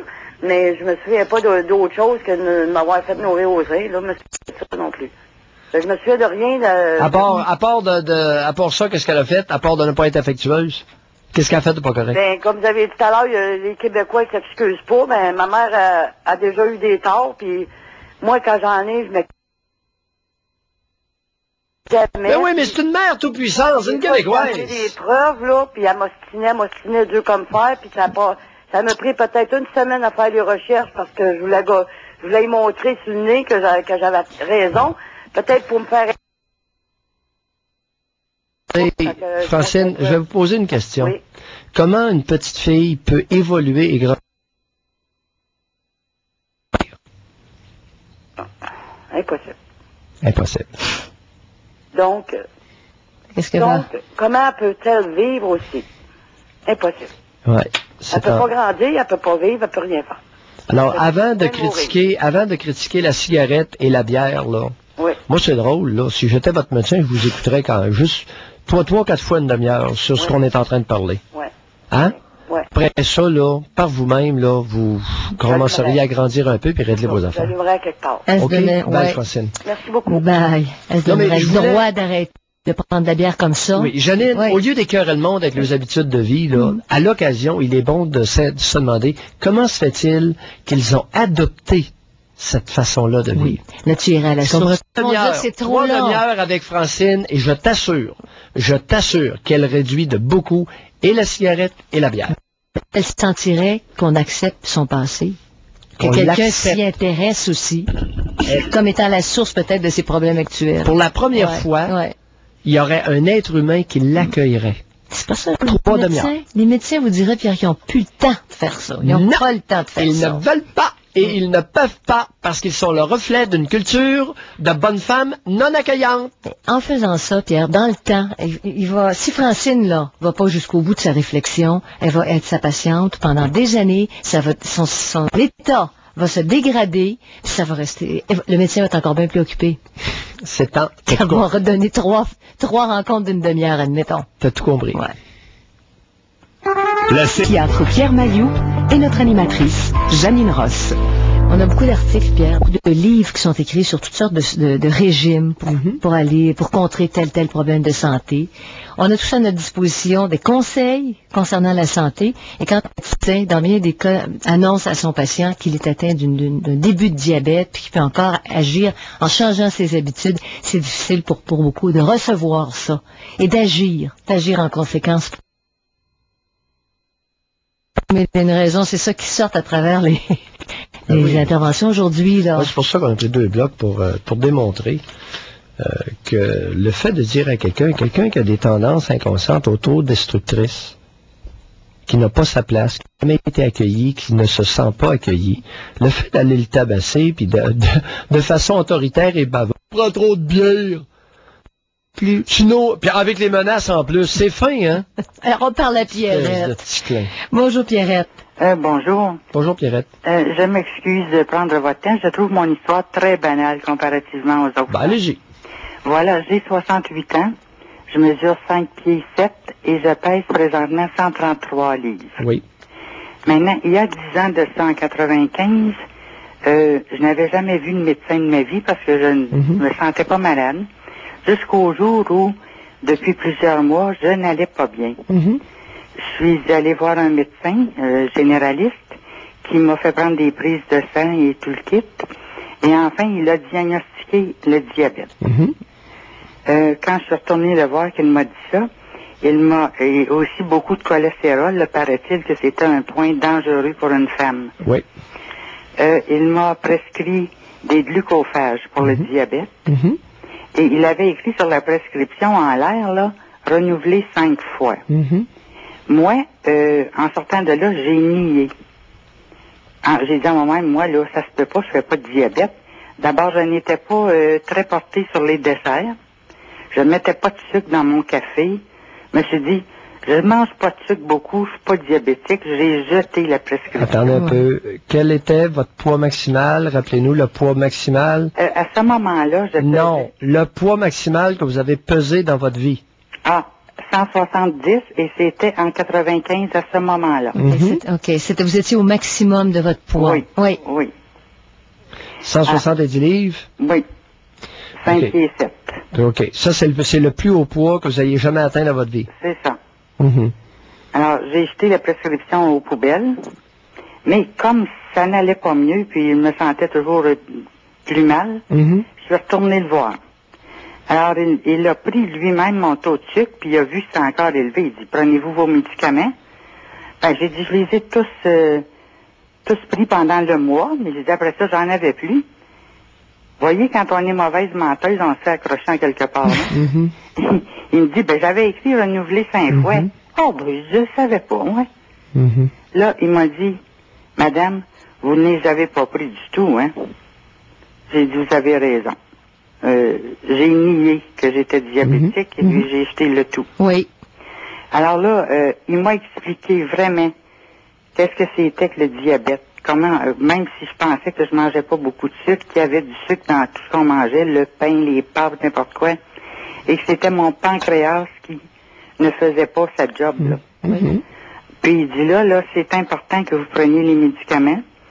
Je vous fais une nouvelle prescription et j'écris encore 5 fois renouvelée. Pierrette, je vous arrête à ce stade-ci. Oui. Est-ce qu'il vous a demandé pourquoi vous n'aviez pas pris vos pilules? Oui. Vous lui avez répondu quoi? Je lui ai dit parce que moi, je trouvais que ça n'avait pas d'allure que je sois diabétique. Je mange pas de dessert et puis même pas de sucre dans mon café. Puis moi, dans ma tête, c'était des gens qui mangeaient beaucoup de sucre qui pouvaient être diabétiques. Oui. Aviez-vous d'autres choses dans votre tête? Y a-t-il d'autres raisons que celle-là? Non. Franchement, non. À cette époque-là, non. À cette époque-là, ça fait combien d'années, là? Ça fait 10 ans. J'avais 58 ans, en 95. T'étais pas capable de se rendre à l'évidence. Vous n'étiez pas trop renseigné? Vous lisez pas, vous écoutez pas l'actualité trop souvent, mais vous lisez pas beaucoup? Oui, pourtant, je lis beaucoup, mais... Vous lisez beaucoup? Peut-être pas sur les maladies. Peut-être pas sur le diabète, c'est ça. Mais vous n'écoutez pas la télévision? Il me semble qu'il y a des reportages là-dessus à tour de bras partout. Maintenant, mais il me semble qu'il y en avait beaucoup moins il y a 10 ans passés. C'est vrai que ça a augmenté. On parle rien de ça partout. OK, continuez. D'accord? OK, bon point sur ça. Ça l'a augmenté, oui. Oui. Alors, là, j'ai décidé que je le croyais et j'ai pris mes médicaments. Il m'avait averti que le glucophage, chez certaines personnes, ça peut couper l'appétit. Chez d'autres, ça ne fera pas ça. Et moi, c'est ce que ça m'a fait. Ça me coupe vraiment l'appétit. Même aujourd'hui, là, je m'efforce pour prendre mes 3 repas par jour parce que je sais que je dois prendre ma pilule après. Mais je n'ai pas vraiment faim. Et vous voyez, là, depuis ce temps-là, j'ai perdu 37 livres. Ça a réglé. L'embonpoint aurait-il eu un certain pourcentage de responsabilité là-dedans, Pierre? Ça se peut? Je sais pas, ça varie beaucoup. Écoutez, le monde... Parce que le perdu, c'est quand même un avantage. La graisse, écoute, le surplus de poids, là, c'est définitivement un gros facteur. Maintenant, c'est pas le seul. Il y a aussi une prédisposition génétique. Dans votre famille, est-ce qu'il y en a qui font du diabète? Oui, beaucoup. Bon, tu sais, tu as 2 facteurs. Les gènes, l'environnement. C'est toujours la même histoire. Et il y en a qui ont les 2. Alors, vous étiez un peu trop ronde, puis vous étiez chargé sur le plan génétique. Oui, c'est ça. Bon.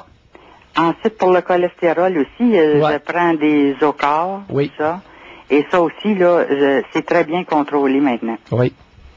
Fait que je voulais juste vous dire que j'étais peut-être comme Ginette Renault, là, à nier le tout. Oui, mais vous n'avez pas nié assez longtemps pour que ça fasse des dommages. C'est bizarre, cette affaire-là, qu'il y a 10 ans, c'est pas plus... Vous pensez que... Tu sais, il me semble que c'était des croyances d'il y a 50 ans, ça, là, que c'était le sucre qui donne le diabète. Ben, c'est parce que je voyais ma sœur qui est décédée, la plus vieille de la famille, là, elle était diabétique, mais elle devait se piquer, là. Et c'est pas votre cas aujourd'hui? Pierrette, non. La réponse que vous avez donnée tantôt, là, vous nous avez empli comme si on était des grosses cruches. Ben, ça. Je vous ai posé une question tout à l'heure, là, vous n'êtes pas forcé tellement fort. Vous êtes habitué de mentir comme vous respirez, vous, hein? Ben, pas du tout, c'est le contraire. Sur Vous quoi, avez là, menti à Pierre? votre médecin, mais vous nous avez menti tantôt. Sur quoi, Pierre? Hey, l'histoire qu'elle croyait il y a 10 ans, là, elle était toute innocente, puis elle croyait qu'il fallait manger du sucre pour faire du diabète. C'est plein dans sa famille. Voyons, Pierrette. Oui, mais je dois vous dire aussi que c'est plein dans ma famille, mais celle-là qui était si prise de ça, elle mangeait beaucoup, puis très sucré. Vous aviez fait comme une association entre la nourriture... Non, elle n'est pas. Vous êtes habitué de mentir. Faites attention à ça. OK? Bye. Bonjour, Pierrette, mais ça, c'est... Pierre, Soit consciemment ou quand inconsciemment, tu ça vois... ment comme ça reste au Québec. Faites arrêter ça. Ces histoires-là de mentir effrontément. Mais c'est se mentir à soi. Il y en avait déjà dans sa famille. Culture du C'est mensonge. ni. Ouais. Puis Culture après, du mensonge au Québec. on On ment aux médecins, on se ment à soi-même, on ment à tout le monde. Bateau. On parle à Dites-le Daniel. si vous n'avez pas envie de la prendre, vos maudites pelules. Mais si elle l'avait dit à son médecin, il lui aurait peut-être servi une explication plus compréhensible. Non, il lui aurait demandé c'est quoi le bug. À la deuxième prise, on parle à Daniel. Bonjour, Daniel. Bonjour, madame. Bonjour, docteur. Bonjour, Daniel. Je veux vous féliciter pour avoir les sujets comme cette semaine, la liberté, l'économie, tout ça, que ce serait des sujets qui sont très intéressants et très constructifs pour l'avenir du Québec. C'est pas juste une séparation. Alors, pour venir à votre sujet du jour... Oui, la séparation, là... Quand le lendemain de la séparation, je vais autant vous le dire, que le Québec PQ, là, il va avoir de l'ouvrage. Oui, monsieur, vous avez raison. Hey, il y a un petit brin d'évolution à faire, là. Oui, monsieur. Parce que, voyez-vous, lorsqu'on est jeune, on s'imagine que la santé, c'est acquis à tout jamais. Est-ce que c'est votre expérience personnelle? Oui. Vous étiez niaiseux à ce point-là, quand vous étiez jeune. Dans 40 ans, voyez-vous, j'étais rendu, je pesais 220 livres, 6 pieds. Un de mes amis qui est médecin, il m'a dit, t'as 2 grands dangers qui te guettent. Quel danger? Il dit, c'est le diabète, puis après 10 ans, c'est le cœur. Il dit, docteur, qu'est-ce que je vais faire? Arrête de manger de la sucrerie, prends des fruits et légumes le matin, puis tu vas baisser. Alors, ça m'a pris 3 mois à baisser, perdre 20 livres. Ensuite, voyez-vous, votre ami médecin, c'est une espèce d'histoire. Ouais, mais c'est peut-être que j'ai maigri. 220 livres, 6 pieds, là. Si le gars est moindrement bâti, c'est près de son poids idéal. Ça va 3 mentons, imaginez, ça va 3 mentons. Ben oui, mais là, si vous êtes très mince, vous mesurez 6 pieds, vous pesez 220 livres, vous avez 50 livres de drôle. 43 de ceinture. Hein, c'est bien bâti. Ça fait que les années ont passé, je suis rendu à 82. Ça fait que, là, avant, à 79, il y a 3 ans, je commençais à voir la pharmacie, prendre ma pression, 167. Ouais, mais Daniel, là, qu'est-ce que vous voulez dire après-midi, là? C'est pas une taverne ici, là. Il faut se prendre en main. En main. Oui. Quel beau leitmotiv. Alors, j'ai dit là, j'écoutais à la radio que dans telle céréale, c'était bon pour la santé, telle protéine.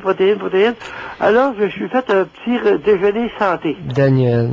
Après 3 mois. Daniel, avez-vous quelque chose de moins insipide et insignifiant à dire après-midi? Donc, pour vous dire que, quand on veut se prendre en main, j'ai perdu, dans 3 ans, ma ceinture était rendue à 48 livres, à 48 pouces, je suis rendu à 43 pouces. Alors, pour dire que quand on veut, on peut. Non, OK. Quand on veut, on peut. Beau leitmotiv. Bye. Bye, Daniel. Merci, Daniel. Bon. Il y en a qui l'ont la volonté, puis il y en a qui l'ont pas du tout. Ils sont pas capables. Pour des raisons que vous avez mentionnées depuis le début. Pas capables d'entreprendre, de changer des habitudes qui les aideraient à avoir une meilleure santé. Alors, votre médecin vous annonce que vous souffrez de diabète, vous commencez à souffrir de ça, il faut changer des habitudes. Comment est-ce que vous êtes capable de collaborer, puis pourquoi vous n'êtes pas capable de collaborer dans certains cas? 790-0224, 1-800-667-52-41. De retour au Doc Mayou. Retrouvons le psychiatre Pierre Mailloux et notre animatrice, Janine Ross. Vous devez suivre un régime, vous devez changer des habitudes pour question de santé. Puis souvent, Pierre, c'est ça qu'on va évoquer. Ah, tu manques de volonté. Ou bien, même la personne va dire, j'ai pas de volonté. C'est parfois pas mal plus compliqué que ça. Oh oui. Oh oui, c'est pas simple. Alors, on parle à Joanne. Puis les lettres motives niaiseux, là, positivistes, il faut se prendre en main. Hey, si c'était facile à faire, tout le monde le ferait. Oui. L'être humain est plus complexe que ça. Je ne veux pas fournir d'excuses, mais il faut quand même être un petit peu plus compréhensif de la nature humaine. Et on arriverait à de meilleurs résultats. Oui. C'est ça. Et des lettres motives, le positivisme, niais. Joanne. Oui, bonjour. Bonjour. Bonjour, Joanne. D'abord, je voudrais dire au docteur Mailloux que vous êtes le seul, pour moi, là, d'écouter. Ça pleut pas. Moi, je m'identifie beaucoup à la personne qui est intervenue. Vous avez fini par parler de ma mère, là. Francine? Oui. Ouais. Docteur Mailloux, il faut que vous vous rendiez compte que il y a personne à qui qu'on peut parler de ça. En tout cas, moi, là. Vous avez personne, c'est ça, Joanne? Moi, je vous écoute tous les jours. Vous êtes pendant 3 heures, là. Heureusement, il y a des gens qui appellent, je vois qu'il y en a. Il y en a qui cliquent, là, avec la compréhension, là. Mais je les connais pas. C'est inouï. Moi, j'ai souhaité la mort de ma mère. Pour les mêmes raisons qu'on a évoquées. Et à un moment donné, je me suis rendu compte à 40 ans, puis c'est pas par c'est parce que j'en ai parlé à quelqu'un, mais qui a identifié ça, que ma mère était jalouse de moi. J'ai pas été capable d'absorber ça, moi. Qui vous a dit ça? Qui avait observé ça, Jean? C'est une personne qui a servi pendant une couple d'années de substitut de mère. Et puis, c'est juste là, j'ai 51 ans. C'est juste maintenant que je suis capable de faire face. Mais c'est parce que depuis 5 ans, j'ai hâte de mourir. Alors, j'ai reviré ça contre moi. C'est intolérable de souhaiter la mort de sa mère. Oui, vous avez raison. Beaucoup de personnes ne le toléreront pas et vont retourner ça contre eux. Puis je veux que ça arrête, ça, là. Fait que c'est en vous écoutant, comme vous dites souvent, prenez conscience, vous allez avoir des choix. Demi-heure, puis... Mais je vous écoute pareil. Fait que ça devient ce que Père disait tantôt de l'autodestruction. Vous retournez ça contre vous, au lieu de contre votre mère qui n'a pas joué ce qu'elle avait à jouer comme rôle. Non. Et qui n'est pas devenue consciente jamais, donc qui n'exerce pas d'autres choix.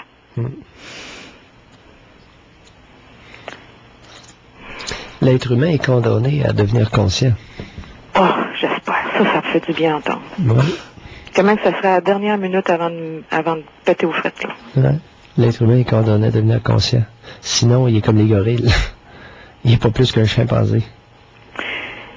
Il y a quelque chose il y a une auditrice qui vous a appelé il y a une couple de semaines, puis moi, je suis restée sur mon appétit, parce que vous y avez dit, OK, ce que vous avez fait dans le moment, là, c'est encore une affaire de rapport avec sa mère, là. Vous avez dit ça, vous prêtez attention quand vous écoutez, là. Vous faites l'effort de comprendre ce que l'autre vous dit, mais vous avez dit, c'est pas encore de l'empathie. C'est quoi de l'empathie, Dr. Mailloux? J'ai cherché dans le dictionnaire, ça. L'empathie, c'est un exercice mental. OK. Qui consiste à simplement essayer de se mettre dans la peau de l'autre pour voir ce que l'autre pourrait peut-être ressentir. C'est pas un outil qui est très fiable, mais ça peut aider. OK. Simplement se dire, écoute, si ça m'arrivait à moi, comment? C'est un outil de compréhension, mais c'est comme un marteau. Tu peux casser une vitre, puis tu peux planter un clou, tu sais. Vous aviez complètement déstabilisé la dame qui avait appelé. Ouais, c'est tout mêlé. Vous lui aviez dit ça. Oui. Hey, du monde, ça se vend d'être empathique. Ouais, ça se vend de n'importe quoi. Tu ne savais même pas de quoi il parle. Et vous lui disiez d'essayer de comprendre sa mère pour arriver à des réponses. Vous avez dit que sa mère n'était pas là pour rien. Je me souviens pas de l'appel. Continuez. Ça va peut-être me dire quelque chose. Ben là, moi, j'ai dit, c'est peut-être aussi mon cas, si je vois ça comme ça. Ouais, allez-y. Moi, j'ai 51 ans, là, puis je suis retournée à l'université. Oui. On m'a donné une raison de vivre. Puis j'étudie fort. Je suis retournée compléter un bac en psychologie. Puis quand je vous entends parler, là, je le vis. Ce que vous parlez, là, comment qu'on enseigne dans les universités, là. Les psys, les femmes, là. Ça vous décourage, genre? Oh, ça n'a pas de maudit bon sens. Je me dis, qu'est-ce que je suis en train de faire là? Je suis en train d'aller me passer dans le tordeur. Mais c'est pour ça que je vous écoute, c'est là que j'attends. Oui, puis ça vous donne un théâtre de pratique. Ça me donne un théâtre de pratique. Ouais. Quand vous parlez des CPE, là, vous dites dans 20 ans, là, ces petits-là, là, qu'est-ce qu'ils vont être? Recours collectif monstre. Ils vont avoir raison, hein. Ils vont se donner ils vont se doter de données scientifiques, puis ils vont intenter des maudites poursuites parce qu'il va y avoir énormément de dégâts suite aux garderies pour bébés. Je ne dis pas les garderies à partir de 3 ans. Je dis les garderies pour bébés, des orphelinats à ciel ouvert. Je pourrais dire que j'ai été quand même écoutée dans ma vie, certains, pour avoir les réflexions que j'ai. Parce que vous avez eu une mère substitut? Oui, puis d'autres gens, d'autres personnes significatives. Oui. Moi, je considère qu'il y a encore d'espoir, même si ce désir d'avoir hâte de mourir est encore là. Puis vous le manifestez comment? Parce que vous appelez aujourd'hui dans le cadre d'une émission où les gens se prennent pas en main. Après avoir eu l'annonce qu'ils sont diabétiques, par exemple. Pourquoi aujourd'hui? Parce que je fume encore. Puis il y a quelqu'un hier qui me disait, toi, tu serais parfaite si tu fumais pas. Autrement dit, il prenait conscience que j'étais consciente de beaucoup de choses. Attendez un peu, là. Oui. Être parfait si on fume pas? Oui. Mais c'est un homme qui m'a dit ça, puis je pense qu'il a envie de baiser avec moi. Fait que c'est ça, je serais parfaite pour lui. C'est grotesque comme commentaire. Oui. Le gars, c'est pas brillant, là. Non. Pas brillant. Hey, chérie, tu serais parfaite si tu fumais pas. Si arrête de fumer, tu es une femme parfaite. Avez-vous l'impression que si vous arrêtez de fumer, vous allez être une femme parfaite? Ah, jamais de la vie, puis je veux pas l'être. C'est nono comme compliment, c'est niaiseux. Oui. Hey, il vole pas haut, le Québec, tu sais. Dire à une femme, c'est une insulte. L'affaire que je dis, c'est que... Une femme qui est le moindrement délurée, elle va être insultée. Mais ou bien... Dites au ticasse la prochaine fois de réfléchir avant de parler. Oui. Venez-vous pas, écoute, Tarla. Prochaine fois, sors-moi-en de meilleur. Oui. Ou bien c'est une excuse qui se dit. Il donne une excuse. Tu sais, je veux bien qu'il ait envie de vous copuler, mais de là à dire des niaiseries, là, un instant. Ah oui, j'ai gardé ma dignité pour pas l'insulter devant les autres. Pourquoi? Ben justement. Non, quelqu'un qui vous dit une niaiserie, la niaiserie s'adressait à vous, qu'il y ait un auditoire ou pas. C'est ça. Bang en pleine face. Bon, ben ça, c'est des... Ça, on appelle ça de l'éducation. Oui, OK. Ça rendrait service pour la prochaine. Ah, c'est ça, exactement. Vous allez l'éduquer, puis il va être moins innocent. La fois d'ensuite, il va y penser avant de faire un compliment. Je veux savoir, par exemple, moi, je considère toujours qu'il y a de l'espoir. Vous voulez savoir quoi? S'il y en a pour moi aussi. Oh, je le sais pas. Je sais pas. En faisant ce que je fais, en prenant conscience. Écoutez, la prise de conscience amène vers un plus de liberté. C'est déjà quelque chose. On a 3 marches de franchir. En prenant conscience, où sont tes ennemis intérieurs et passés. Bien dans retour au Doc Mayou. Retrouvons le psychiatre Pierre Mayou et notre animatrice Janine Ross. Vous avez des habitudes de vie, des habitudes alimentaires qui sont dommageables pour votre santé. Le médecin vous dit que si vous persistez dans ces habitudes-là, vous allez vous développer de sérieux problèmes.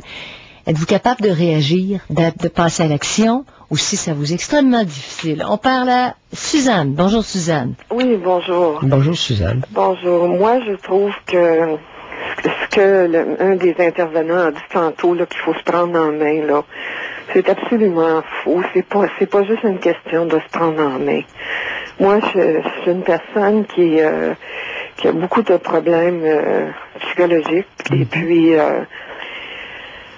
je pense que suite au décès de mes parents, c'est comme si j'avais perdu mon identité parce que je m'occupais beaucoup de mes parents et avant ça, j'étais une personne joviale qui aimait la vie et maintenant j'ai aucun goût de vivre, j'ai pas de but, j'essaye comme j'ai employé l'expression du monsieur, tantôt, faut se prendre en main. Mais moi, j'ai toujours été une personne qui s'est pris en main. Et puis, j'arrive pas aujourd'hui. Je passe mes journées entières assise à regarder le mur. C'est comme si je n'existais pas. C'est comme si j'en avais plus d'identité. Et en avez-vous déjà eu une? Oui. Moi, avant, j'étais une personne joviale, j'avais plein de projets, même que moi, j'aimais la vie.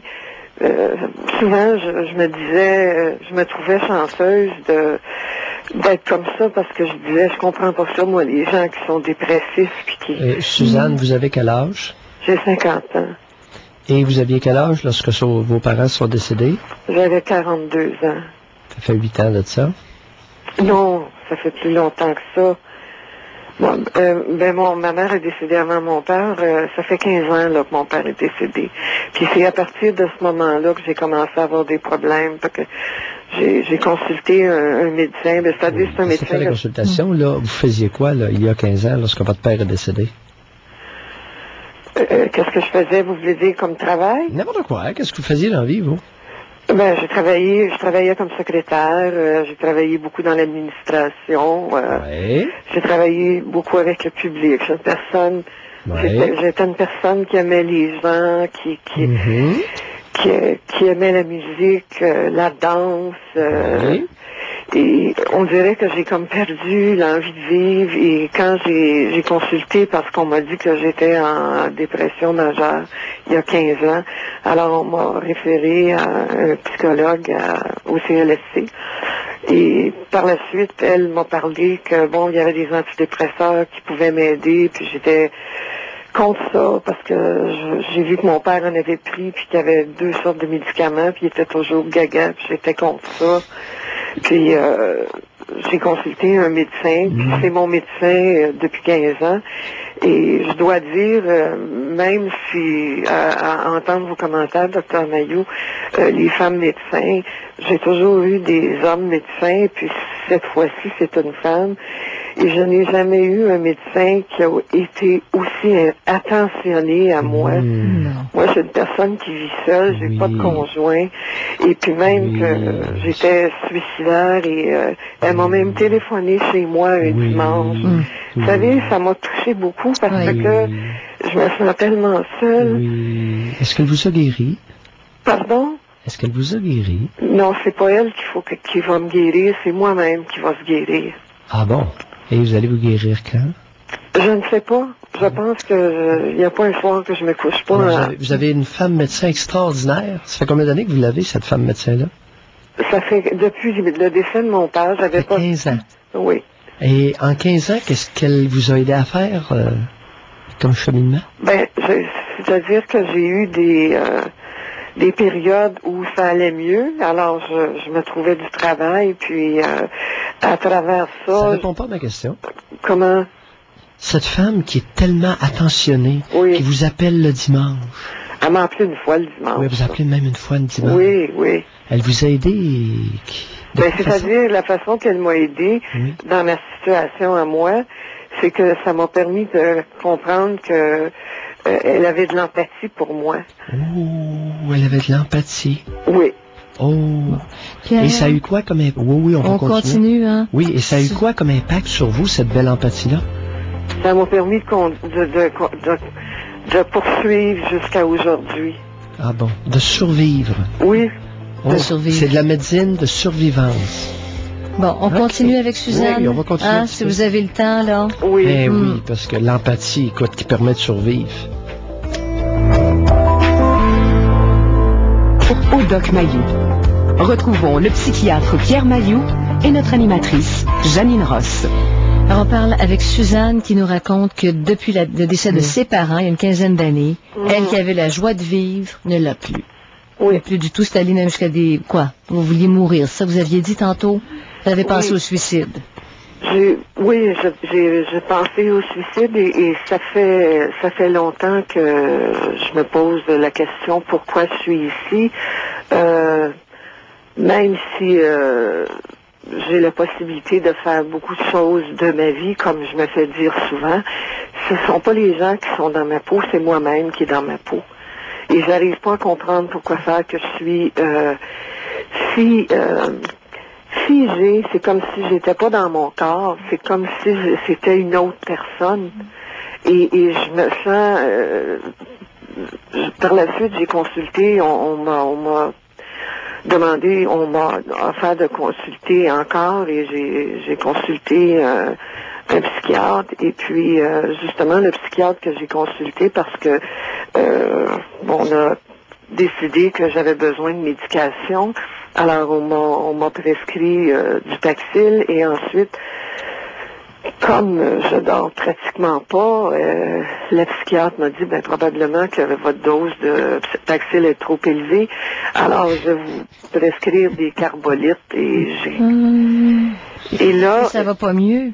Non. Ça n'a pas l'air d'aller mieux, votre affaire. Non, votre club de bonnes femmes, sont-ils en train de vous guérir ou s'ils perpétuent votre marasse? S'il vous plaît, Dr Mailloux, j'aimerais savoir à quoi vous voulez en venir avec les femmes médecins. Moi, je fais juste vous dire que... Ça fait 15 ans. C'est la première fois que j'ai un médecin qui est femme, et c'est la première qui m'écoute.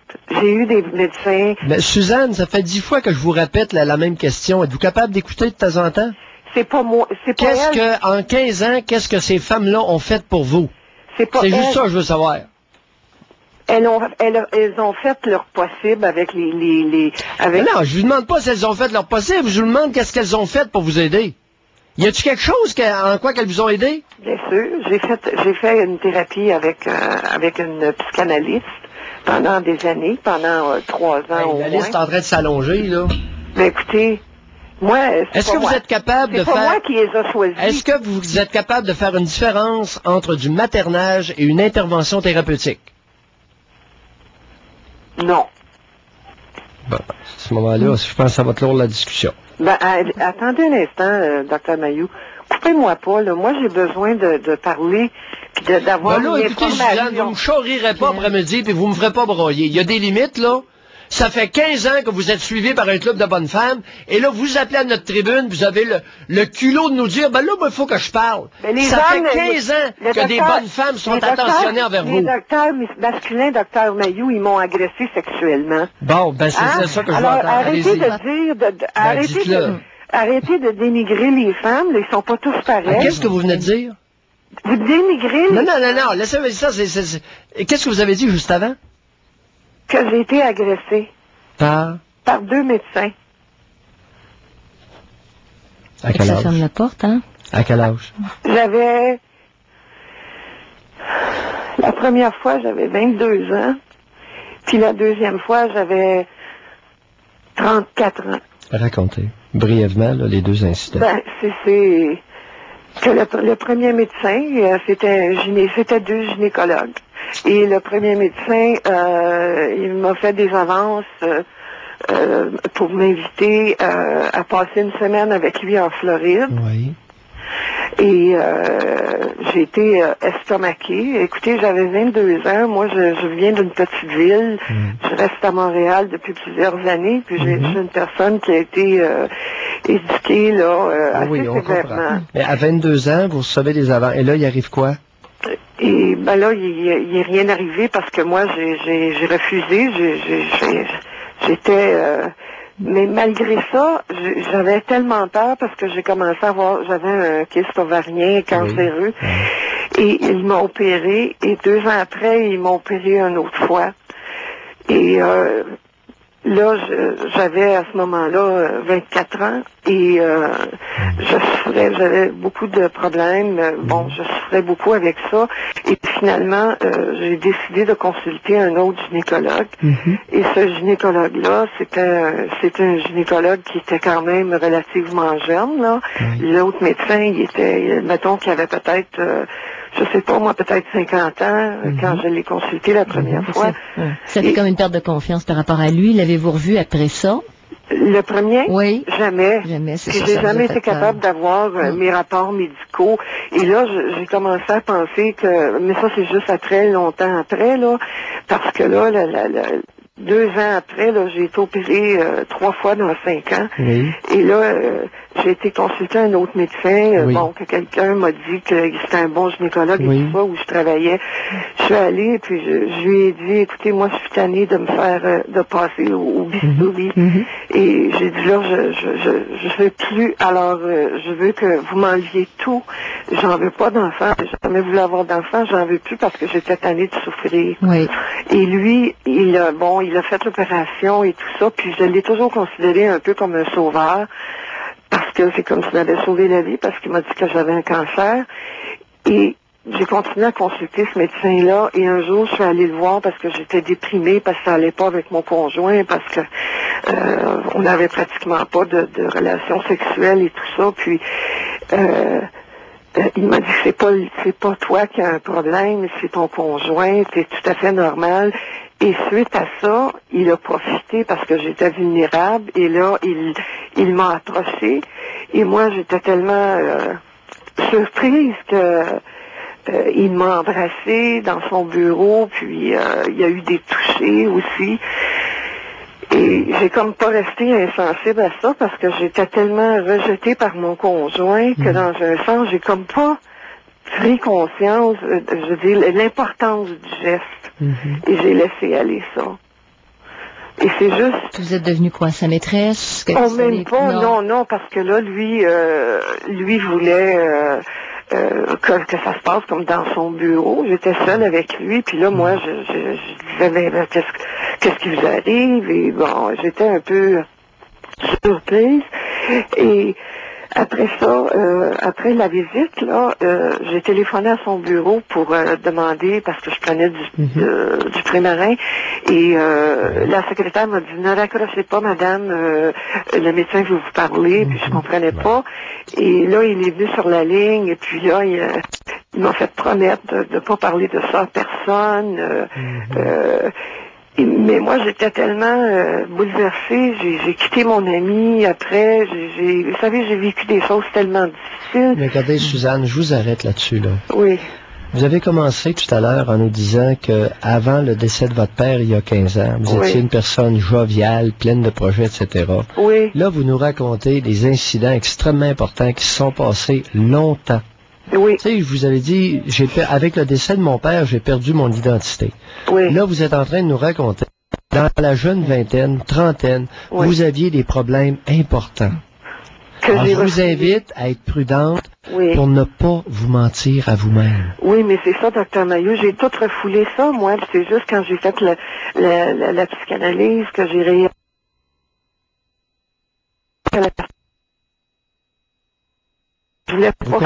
Vous comprenez les raisons. Là, vous venez de comprendre pourquoi j'en ai contre le maternage de beaucoup de médecins.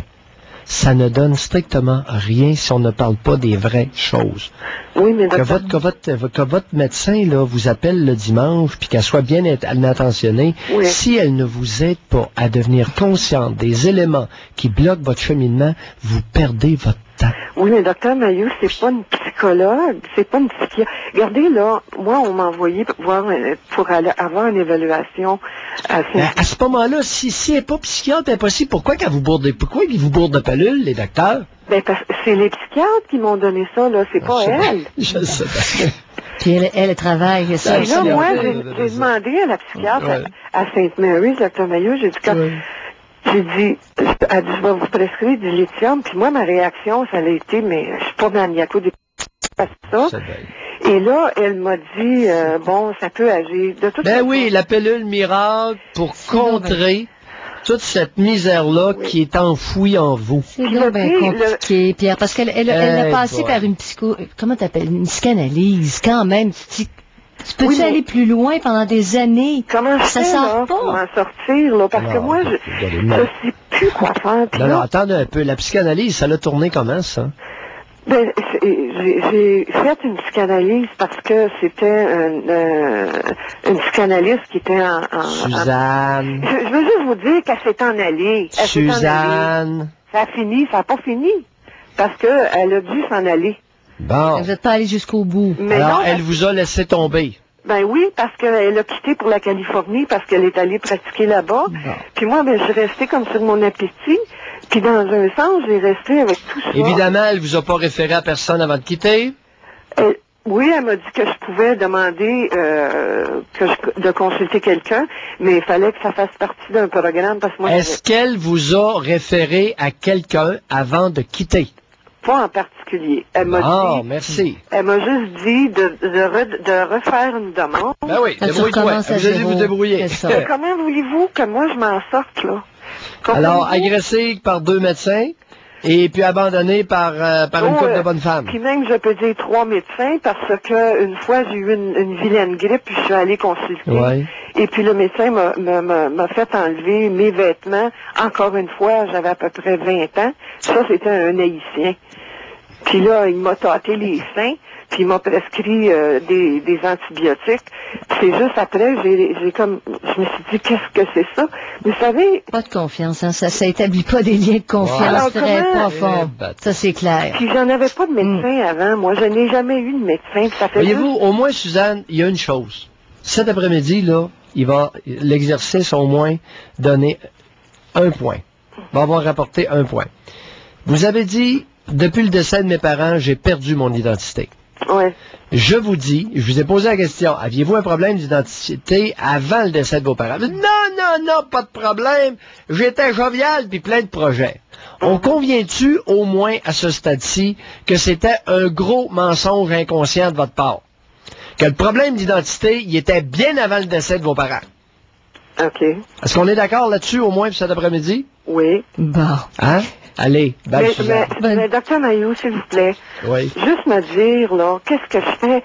Parce que moi, les carbolites, là, je suis pas capable de prendre ça. J'en ai pris pendant... Hey, Suzanne, savez-vous? Mais qu'est-ce que je fais? Dis-moi... Si je réponds à cette question-là, là, les espions du collège, là, je vais te plaindre tout de suite. C'est de la pratique illégale de la médecine.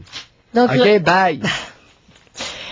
Et Pierre, quelqu'un qui est frappé de cancer dans la vingtaine, là. Ah ouais, mais aussi il est moins misogyne. sombre. Il est misogyne, monsieur. Il y en a contre les femmes médecins. Qu'est-ce que vous avez contre les femmes médecins? Le maternage? Le maternage, mais je suis seul à voir ça dans la médecine féminine? Oui, ben Pierre, du côté des hommes, dans ce cas, si tel couple paterné. Non, du côté des médecins, correct, elle a mal faire. Des comportements sexuels inadéquats de la part d'hommes médecins. Bon. Fait que tu vas où, là? Tu vas du côté des femmes. Ça va bien? De retour au Doc Mayou. Retrouvons le psychiatre Pierre Mayou et notre animatrice, Janine Ross. Juste avant de parler à Chantal, juste rappeler notre sujet aujourd'hui. Vous avez de mauvaises habitudes de vie, des mauvaises habitudes d'alimentation. Vous allez voir le médecin qui vous dit, si tu persistes, tu vas développer de gros problèmes, par exemple de diabète. Comment vous réagissez? Est-ce que vous passez à l'action tout de suite ou si c'est extrêmement difficile, même s'il y a urgence? Alors, 790-0224, 1-800-667-5241. Chantal, bonjour. Bonjour. Oui, bonjour Chantal. Bonjour, je suis un peu nerveuse. C'est la première fois que j'appelle. Oui. C'est parce qu'on m'a dit souvent d'appeler le Dr. Mayou, peut-être qu'il pourrait m'aider. Moi, c'est par rapport à mon fils. OK, ça fait 7 ans maintenant que mon fils est malade. Et puis, ça fait 7 ans qu'il fait des tentatives de suicide. Et ça fait 7 ans qu'il y a eu de différents diagnostics par les médecins. Puis aujourd'hui, ben, ça va pas mieux non plus. Et puis moi, là-dedans... Il a quel âge, votre fils? Maintenant, il a 23 ans. Oh, il est très jeune. Il est jeune, ben oui. Oui, il a commencé à 16 ans. Il a commencé à 16 ans. Quel genre de symptômes qu'il avait? Au début, c'était... il se coupait. Oui. Il se coupait partout. Il se mutilait. Oui, il se mutilait, à part ça? Il consommait un petit peu de boisson. Il pleurait. Dans ses propos? Est-ce qu'il y a des propos bizarres, des choses bizarres qu'il disait ou faisait? Ben, il disait qu'il voulait mourir. Il était suicidaire, là. À part ça? C'est à peu près la seule chose, là, au début, là. Puis c'était pas un enfant qui était violent, là. Oui, par la suite? Puis par la suite, ben, ça n'a pas été long que le centre, je nommerai pas de nom, ont pris charge à lui. On lui donnait des médicaments. Puis là, on a commencé les diagnostics. Puis là, on a commencé à monter les médicaments, à changer les médicaments, à faire des cocktails de médicaments. Je pense qu'on lui a donné tous les antidépresseurs qui existent, tous les antipsychotiques. Oui. Il fallait jamais mieux. Ça n'a jamais été mieux. Qu'est-ce qu'il y avait comme signe de psychose? Quand il était en psychose, il était en dehors de la réalité. Qu'est-ce qu'il y avait comme symptômes de psychose? Ben, je veux dire, là, il hallucinait. Bon, vous l'avez demandé tantôt, il y avait des propos bizarres, puis il hallucinait. Qu'est-ce que vous voulez dire par là? Ben, il hallucinait, il voyait des choses. Bon, ça a pris du temps, on y arrive. Il voyait des choses, comme quoi? OK, il voyait le démon. Oui. Il voyait des bébites dans un coin. Oui. Il attendait des voix. Oui. Les voix lui disaient quoi? Les voix disaient que quelqu'un voulait le tuer ou quelqu'un Oui. le surveillait. Oui. Il paranoïait. Oui. Ah, là, vous jasez. Oui. Oui, hein, Pierre. Ça a pris du temps, on y arrive. Oui, mais là, c'est ça. Je dois mal m'exprimer, oui. De la belle misère à me faire comprendre. Mais les médecins le suivent depuis qu'il a 16 ans, ce jeune homme-là, puis il n'y en a pas un qui a allumé, là, Pierre, ça a l'air. Ben non, ben ça dépend, Janine. Là. Oui, il a reçu des antipsychotiques, Oui. mais malheureusement... Il n'est pas stabilisé quand même. Ouais, c'est ça. Est-ce qu'il est bien contrôlé dans sa psychose? Non. Qu'est-ce qu'il y a encore comme symptômes? Est-ce qu'il voit encore des choses, les démons, les bébites, les voix? Est-ce qu'il paranoïe encore? Oui. Il est pas bien soigné de sa schizophrénie. Non, mais ils m'ont dit qu'il était schizophrène, mais maintenant, il n'est plus schizophrène, il est TPL. TPL? Bon, qu'est-ce que c'est, ça, Pierre?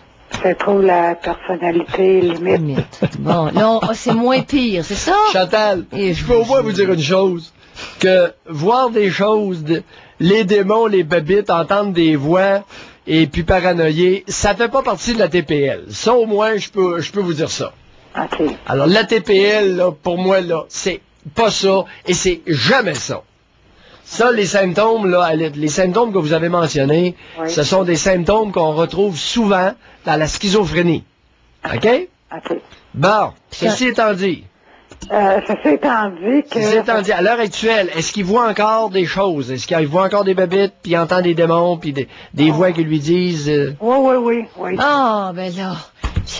Est-ce qu'il y a quelqu'un qui pourrait... Est-ce que vous pourriez demander au médecin d'essayer de contrôler les symptômes psychotiques? Non. Vous pouvez pas? Non, parce que les médecins ne veulent pas me parler. Et vous vivez avec lui, sous le même toit? Non, lui est en chambre. Il est en chambre. C'est-tu surveillé, en chambre surveillée? Pas vraiment, non, parce que même là, les médecins m'ont dit qu'il était autonome. Moi, je dis que non, qu'il l'était pas assez. Est-ce qu'il prend bien ses médicaments? Non, il les prend pas tout le temps. Et les médecins prétendent qu'il est autonome? Oui. Puis il a fait Est-ce que les médecins, d'après vous, sont intéressés à le soigner comme du monde? Non. Merci, madame. Vous répondez ça spontanément, hein? Oui, vous commencez à décourager. Oui, parce qu'à un moment donné... la schizophrénie est une maladie qui est, en général, très mal soignée au Québec. Okay. Vous allez me dire, oui, mais aux États-Unis, c'est pas mieux. C'est vrai. Mais au Québec, les psychiatres, ça se force pas le derrière trop fort comme groupe pour traiter comme il faut la schizophrénie. Et il y en a qui réussissent, Pierre. C'est ça que vous nous dites ben souvent. Oui, c'est qu'au niveau des maladies mentales, c'est celles qui se soignent le plus facilement quand on a trouvé le bon dosage. Vous faites bien d'appeler, Chantal, parce qu'on ne laisse pas un être humain avec des symptômes de psychose comme ceux que vous avez énumérés.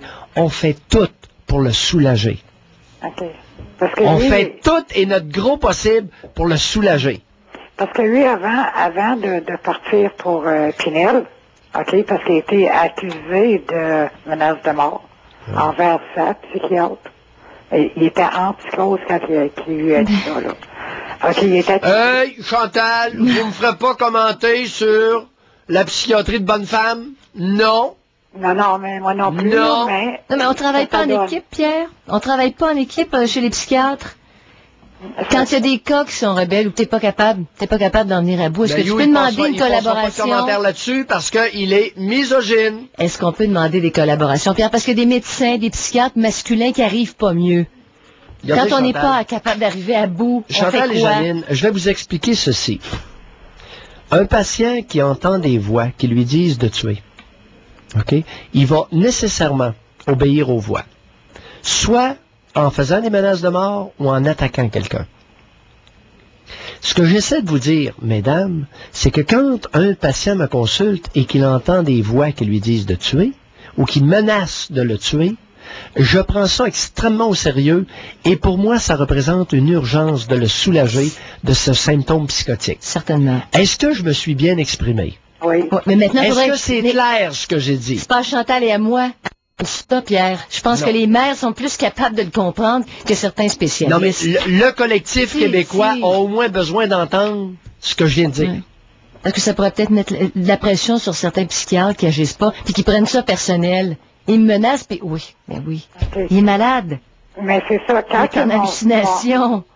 Quand mon fils a parti pour Pinel, OK, il y avait 1200 mg de Seroquel à prendre par jour.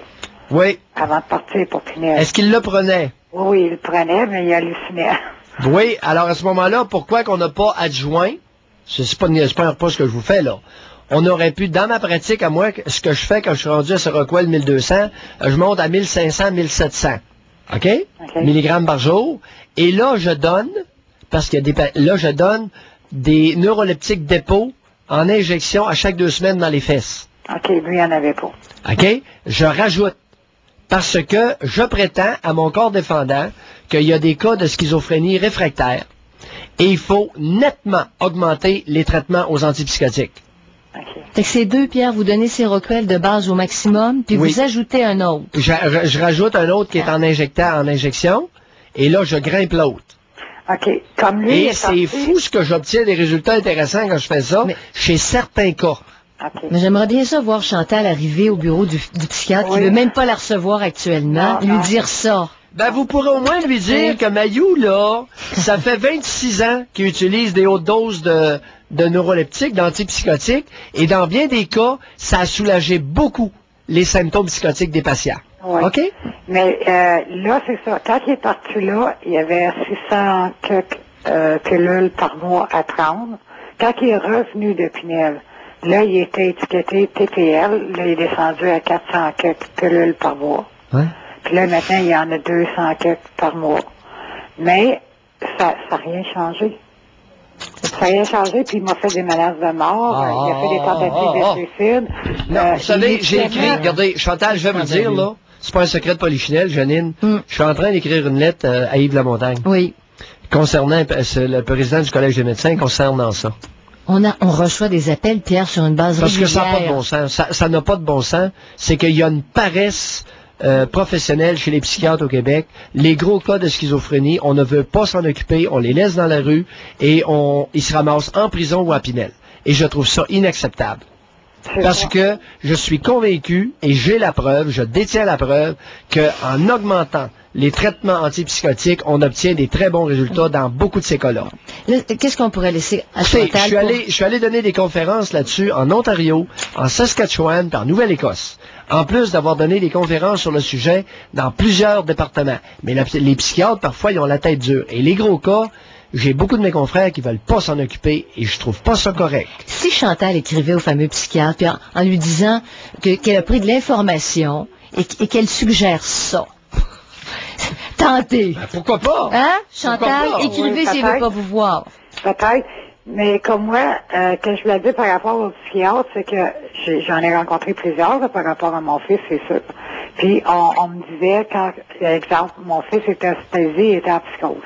OK? Il était en garde d'établissement fermé. Oui. Puis à un moment donné, la psychiatre a dit, ben là, il va mieux, on va enlever la garde, puis tout ça. Puis moi, je disais, non, il va pas mieux, je le connais, parce que dans l'attitude qu'il avait, là, c'est pas mon fils. Il était dangereux. Il était dangereux, je dis, il va pas mieux, il va pas mieux. Elle dit, oui, vous êtes la mère, vous inquiétez pour rien. Ouais. Là, mon fils s'est sauvé de l'hôpital. Jugement il a fait féminin. une autre tentative de suicide. Oh, Mayou, quand tu dis que la médecine des bonnes femmes, ça vaut pas trop cher à la livre, il est misogyne, Mayou. Il y a des psychiatres masculins qui font pas mieux. Oui, il y a des psychiatres masculins que j'ai rencontrés qui m'ont ri en plein visage. La médecine féminine m'inquiète. La médecine féminine m'inquiète au plus haut point. Oui. Chantal, merci beaucoup. J'espère que il n'y aura pas une autre tentative de suicide où il va s'endommager plus qu'il l'est déjà. Ça fait assez pitié de même. Non, je pense que je vais activer ma lettre. Je suis en train de la préparer. Là. Ouais. Je vais me grouiller le derrière parce que ça n'a pas de bon sens, cette histoire-là. C'est plein d'histoires comme ça partout dans le Québec. De retour au Doc Mayou. Retrouvons le psychiatre Pierre Mailloux et notre animatrice, Janine Ross. Il y en a qui voudraient bien être soignés, puis il y en a d'autres, quand on leur dit qu'ils sont atteints de certaines maladies, le médecin leur annonce ça, ils sont incapables de changer d'habitude.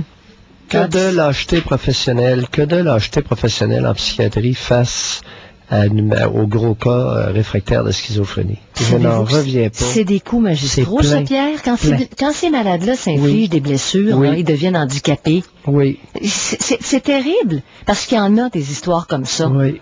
Il y a un père qui nous avait appelé l'année passée. Il y a une couple de ticlins en psychiatrie qui s'opposent à l'utilisation, à l'espèce de mini-découverte que j'ai fait, qu'en augmentant radicalement les doses antipsychotiques dans les cas réfractaires, on amène vraiment un soulagement supérieur de cette maladie-là. Peux-tu croire qu'il y en a qui ont porté plainte contre moi, même si j'avais des bons résultats? Ils ont porté plainte contre moi parce que je ne faisais pas partie de la chapelle universitaire de Montréal. Tu sais, il faut le faire, là. Peu importe d'où vient l'amélioration d'un traitement, on s'en maudit-tu? Parce qu'il y a des conséquences tellement graves. Puis là, il y en a un autre qui a débarqué de Québec, dans le centre, dans la Mauricie, pour venir dire, hey, c'est dépassé, ça, cette histoire-là. Mais ça marche. Pierre. Oui, puis il n'y a personne qui ose venir me voir et dire, écoute, Mailloux, c'est-tu vrai que ça marche? Montre-nous donc des patients, voir chez qui ça a fonctionné. J'en ai plein.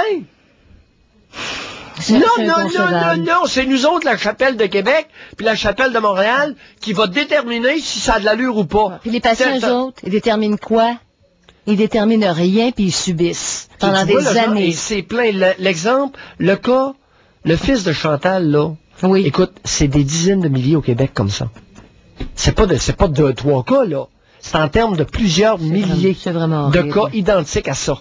Qu'on pourrait soulager si on était un petit peu ouvert d'esprit. Il y en a plein de rue, Pierre. Ce que je reproche à la médecine des femmes, c'est d'être encore plus obtus que la médecine masculine. Aïe, aïe. En tout cas, parce que Pierre... Peut-être que je suis dans le champ. Oui, ça se peut que je sois misogyne. Mais vérifiez ce que je dis, par exemple, avant de me faire taire. Mais il y en a des psychiatres masculins, Pierre, je le répète, parce que, en tout cas, j'ai des exemples, ça vaut pas cher non plus. C'est très ésotérique, puis ça se pose des décisions. Ça repose des décisions importantes. Il y a beaucoup d'hommes féminisés en médecine. C'est la place, une des professions où il y a plus de féminisés. Probablement avec la police aussi. Et bonjour André. Bonjour. Bonjour André. Félicitations, hein. Docteur Mailloux, là, moi, là, je vous adore, j'anime avec, je trouve que vous faites un beau match. Les gens, là, qui vous critiquent, là, c'est parce qu'ils savent pas écouter. Parce que vous dites tout ce qu'on pense. Ah oui? On n'ose pas dire, nous autres. C'est vrai. Mais pourquoi vous n'osez pas le dire, ce que vous pensez? Pardon? Pourquoi vous n'osez pas dire ce que vous pensez? Ah, moi, je me dis... C'est une bonne question. Vous avez dit tantôt un petit peu là, quelque chose qui m'a fait réfléchir. Vous avez dit on a comme nous, on accepte tous les droits des autres, on accepte les gens comment ils sont, mais eux nous acceptent pas nécessairement comment on est. Hein. On accepte toutes les religions, mais nous, c'est pas tout à fait ça. Là. On dirait qu'on est mis à part, on n'a pas le droit, avec le droit de l'homme, le droit de ci, le droit de ça. Là. Fait que, tu sais, ferme ta gueule, puis avance. Là. Mais c'est dans nos familles et dans nos entourages qu'on est, en principe, on devrait pouvoir parler le plus. Ah, ben, moi, c'est ce que j'ai éduqué à mes enfants.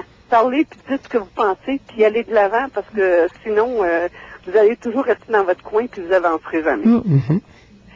Moi, mon mari est diabétique, docteur Mailloux. Oui. De type 2. Oui. Il prend des médicaments. Mais ce que je déplore le plus, puis peut-être aussi, bon, il est comme bien d'autres, c'est toute la publicité autour de la glucosamine, de l'huile de lin, de la greffe du diable, tout ce que c'est qui est produit, là, naturel, là, qui fait que, regarde, si tu fais ça, tu vas devenir un nouvel homme, mais il prend les médicaments pour son diabète, c'est sûr, mais là, on dirait qu'il faut qu'il essaye tout. Oui. Parce que ça, là, c'est supposé de marcher, là. Est-ce que ça lui fait du bien, au moins? Même pas. Même pas. Même pas. Puis la glucosamine, c'est plein de sucre là-dedans. Là. Tu sais, c'est un produit qui est pas compatible, là. Ça, je ne le savais pas, par exemple. Je savais pas que la glucosamine, c'est pas compatible avec... avec le diabète. Avec le diabète. Ah. Ben, c'est ce que le pharmacien m'a dit. Oui, Il faut faire attention parce que... je suis pas au courant. De la même façon que les gens qui sont allergiques aux poissons, parce qu'il y a une origine, ils prennent, en tout cas, il y a des parties... C'est comme l'huile de lin, tout ça. Puis là, ben, c'est ça que les médicaments qu'il prend pour le diabète, ça le fait. Ça a d'autres conséquences. Vous connaissez les conséquences du diabète. Bon, Saraptus, il y a le mal dans les mains, il y a mal dans les pieds, il y a plein de conséquences, là. Je sais pas comment dire ça, là. Il est plus nerveux pour dormir. Mais ça varie beaucoup d'une personne à l'autre, André. Ça varie énormément d'une personne à l'autre. La même maladie, là, c'est là qu'on voit que les organismes humains se ressemblent relativement peu. Mais elle soulève un point, Pierre, quand t'es conjoint de quelqu'un qui est malade, lui se fait soigner, là, au moins votre conjoint, mais dans certains cas, il y a des maladies importantes comme le diabète, puis ils prennent pas soin d'eux-mêmes. T'es le conjoint, t'es la conjointe. Il ne manger de la tarte au sucre, par exemple. Ah! OK, il se fait que sur ses médicaments. Oui, c'est bon. Ça. Puis sur les produits miracles qui s'annoncent un peu, là, que moi, je suis un petit peu... Puis moi, c'est pas une personne qui va plaindre. J'ai de la difficulté à plaindre. Il y a pas longtemps, il y a eu un épidural, puis il y avait des problèmes de dos avec des hernies, puis l'arthrose, là, qui se mettait là-dedans. Oui. Bon, il y a 60 ans passés, puis c'est sûr que ça devait y faire mal, mais moi, j'ai peine de la misère à plaindre les gens. Même si c'est mon mari, puis je l'aime bien gros, là, j'ai peine de la difficulté avec ça. Parce que moi, aide-toi et le ciel t'aidera, là, tu sais. Crois en Dieu ou pas, fais ce que tu veux, mais au moins... Est-ce qu'il vous reproche ça? Faut faire de la marche, faut boire de l'eau, vous savez? Est-ce qu'il vous reproche de ne pas être assez compatissante à ses problèmes? Oui. Oui? Oui, c'est ça, il trouve que je suis dure, je suis pas... je le plains pas, là. Puis là, je me dis, ben, devrais-tu le plaindre, là? Je trouve que les mères, là, tu sais, c'est ça qu'ils ont trop fait, là, plaindre les petits, là, puis les envelopper, là. Je sais pas. C'est une bonne question. C'est une bonne question, hein? Parce que là, le pédiatre, il ne savent plus quoi faire, là, il devait passer un autre épidural, là, ils l'ont mis sur des pilules, fait que c'est pilule après pilule, là, tu sais. Fait que là, je me dis, méchant beau système, puis là, ça te prend un mois et demi avant de passer tel les tests. Il est allé en résonance magnétique, on l'a payé personnellement en clinique privée, ça a pris 3 jours pour l'avoir, ça a coûté 600 piastres. Mais à l'hôpital, c'est de 1 mois à 1 an et demi. Il faut quasiment que tu rentres à l'urgence, puis que tu plains, puis tu brailles, là. Puis comment ça se fait que vous avez le droit à un test privé, vous autres? Une résonance magnétique en privé? Oui. En quel honneur? Ben, parce qu'il voulait savoir au juste qu'est-ce qu'il y avait, là, dans le dos. Mais ça existe, ça, des tests, des tests d'évaluation? Oui. Ben oui. Oui, il y a quelques endroits à Montréal où ça se fait pour, pour des professionnels, puis bon. Mais c'est quoi cette histoire-là de système à 2 vitesses dans le Québec? C'est déjà amorcé, hein? Hey, les contre, ceux qui sont contre, les systèmes à 2 vitesses, là, grimper d'un rideau plus ça craint, ils s'en ouvrent partout de ça.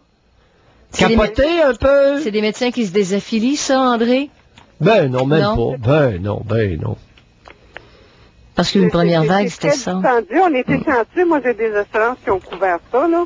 Mais ça existe certains, puis on dirait, tu sais, je veux dire, si tu fais un petit peu de sous, mais je sais pas si vous avez un système à 2 vitesses comme ça dans votre domaine. J'ai toujours fait ça. Avec la André, depuis que je pratique la psychiatrie, j'ai toujours fait de la psychiatrie à 2 vitesses. Puis je m'en suis jamais caché. Puis vous n'avez jamais embêté? Ben écoute. Vous avez jamais été embêté par ça? Ben là, il vient m'embêter. Mes affaires, ça. Si je veux recevoir du monde dans mon bureau, puis qui paye, ça me regarde. Je voudrais bien voir l'apôtre qui va venir m'écœurer, ouais. Tu peux être sûr qu'il va sortir? La première chose, il va sortir parce que j'ai un bureau privé puis c'est pas à l'hôpital. Vous dites, qu'est-ce que tu fais là, toi, tu casses? D'avoir... Ah non, nous autres... Hey, on a parlé de liberté hier. C'est ça. Hey, la tribu, là, je pense que la tribu va devoir se civiliser puis rapidement. Mais il y en a partout, de ça, du système à 2 vitesses. Ben voyons. C'est un choix qu'on a, là. Robert Bourassa, quand il a eu son problème, son cancer dans le dos, il est allé se faire soigner où? Aux États-Unis. Qui c'est qui a payé? C'est lui. Merci, André. Dion, quand elle a voulu se faire engrosser, quelle place qu'elle est allée? Elle n'est pas restée à Montréal, elle est allée aux États. Alors, merci, André, d'avoir soulevé le point des conjoints qui accompagnent quelqu'un qui a une maladie, puis qui, en tout cas.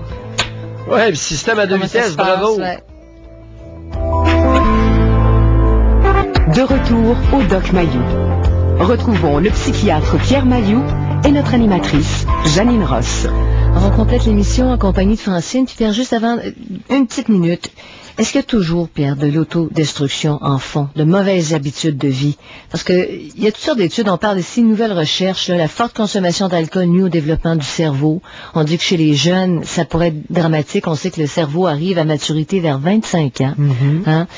Alors, est-ce qu'il y a toujours de l'autodestruction?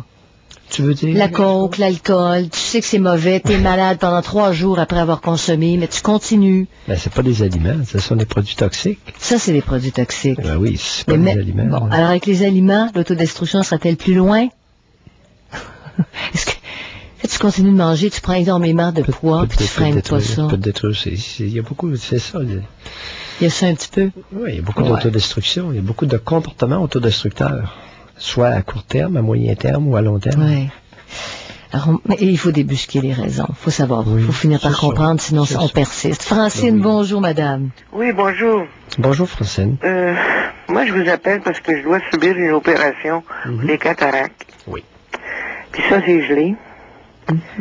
Mon médecin, j'ai commencé à aller le voir, moi, parce que je fais du diabète. Et puis, mais il m'a dit que j'ai pas de diabète dans mon œil. Dans mes yeux, là. Oui. Et vous n'avez pas de conséquences du diabète dans votre oui, ben, lui, il me dit ça de même. Oui. Mais il faut bien... Oui. Là, je suis bien nerveuse, hein? Allez-y, continuez. Bon. Pas grave. La nervosité, ça me dérange pas. Pardon? J'ai dit la nervosité des auditeurs me dérange pas. C'est la bêtise qui me dérange. Mais pas de nervosité. Bon, je veux savoir, là, si j'ai un comportement... on va dire comme on dit, là, à risque, là, parce que moi, je suis claustrophobe. Oui. On m'a expliqué comment ça se faisait. Oui. Puis, il y a plusieurs années, j'ai paralysé à la suite d'une peur. Puis, j'ai été paralysé pendant 8 heures de temps, à force de me donner des... Là, tout ce que je faisais, je voyais, je parlais pas. J'ai essayé de me concentrer pendant une demi-heure sur mon petit doigt. J'ai jamais été capable de le bouger.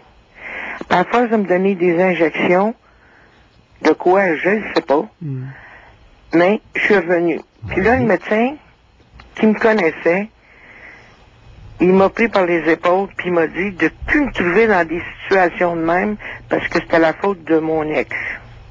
Ben, à ce moment-là, c'était pas mon ex, je vivais avec. Puis là, j'ai peur, depuis qu'il m'a dit qu'il faut que je sois opéré, ça fait 5 jours que j'ai la diarrhée, le dedans du corps me brasse, je dors pas, j'ai sorti 2 fois. Quand je mets en garde les auditeurs, puis tout le monde, contre la dramatisation excessive, vous savez, les propos hystériques, c'est à bannir de la tribu. Parce que ça a des conséquences. Quand un médecin dramatise, il y a du monde sensible, puis ça les affecte. Vous en êtes un bel exemple. Le médecin, il aurait pu utiliser un ton beaucoup moins dramatique, ça vous aurait fait beaucoup moins peur. Tu sais, c'est pour ça, Janine, que j'en ai contre cette maudite dramatisation hystérique féminine du langage québécois. Ça n'a pas de bon sens. Mais ça a des conséquences. Est-ce qu'il y en a qui dramatisent? C'est un homme qui m'a dit ça. Je le sais. Je sais que c'est un homme. J'ai bien compris. Écoutez, mais il y a beaucoup d'hommes qui sont tellement féminisés, ils s'expriment comme des gonzesses. Il faut arrêter ça. Il connaissait mon mari. Il a fait demander à son bureau. Bon, regardez. Il a dit, je ne sais pas, mais l'autre... Francine, oui. Vous avez utilisé le mot claustrophobe. Qu'est-ce que vous voulez dire par ce mot-là? J'étouffe, puis je viens, là, je peux faire... Oui. Si je suis capable de tout lancer, je vais le faire. Oui. J'étais petite, j'étais même pas capable d'aller chercher ma balle en dessous du balcon quand elle y allait, je la laissais là. Oui. Bon, puis là, je le sais, il faut que je me fasse opérer parce que c'est pas même vie avoir ça. Puis ça va empirer. Mais si je suis pas capable de me faire endormir, je suis pas capable de me faire opérer, docteur. Je suis pas capable, j'aimerais mieux laver tous les planchers de la ville de Montréal. Quel genre en avez-vous parlé avec votre médecin? C'est juste assis, je vais le voir depuis 2 ans, il s'est juste assis 2 minutes sur un banc parce que j'ai dit, asseyez-vous, il faut que je vous parle. Puis il m'a expliqué comment ça se faisait. Est-ce qu'il vous a écouté un petit peu, juste quelques minutes? Demandez-lui de vous écouter un petit peu, d'arrêter de parler. C'est trop demandé? Les souffleuses à neige colombiennes.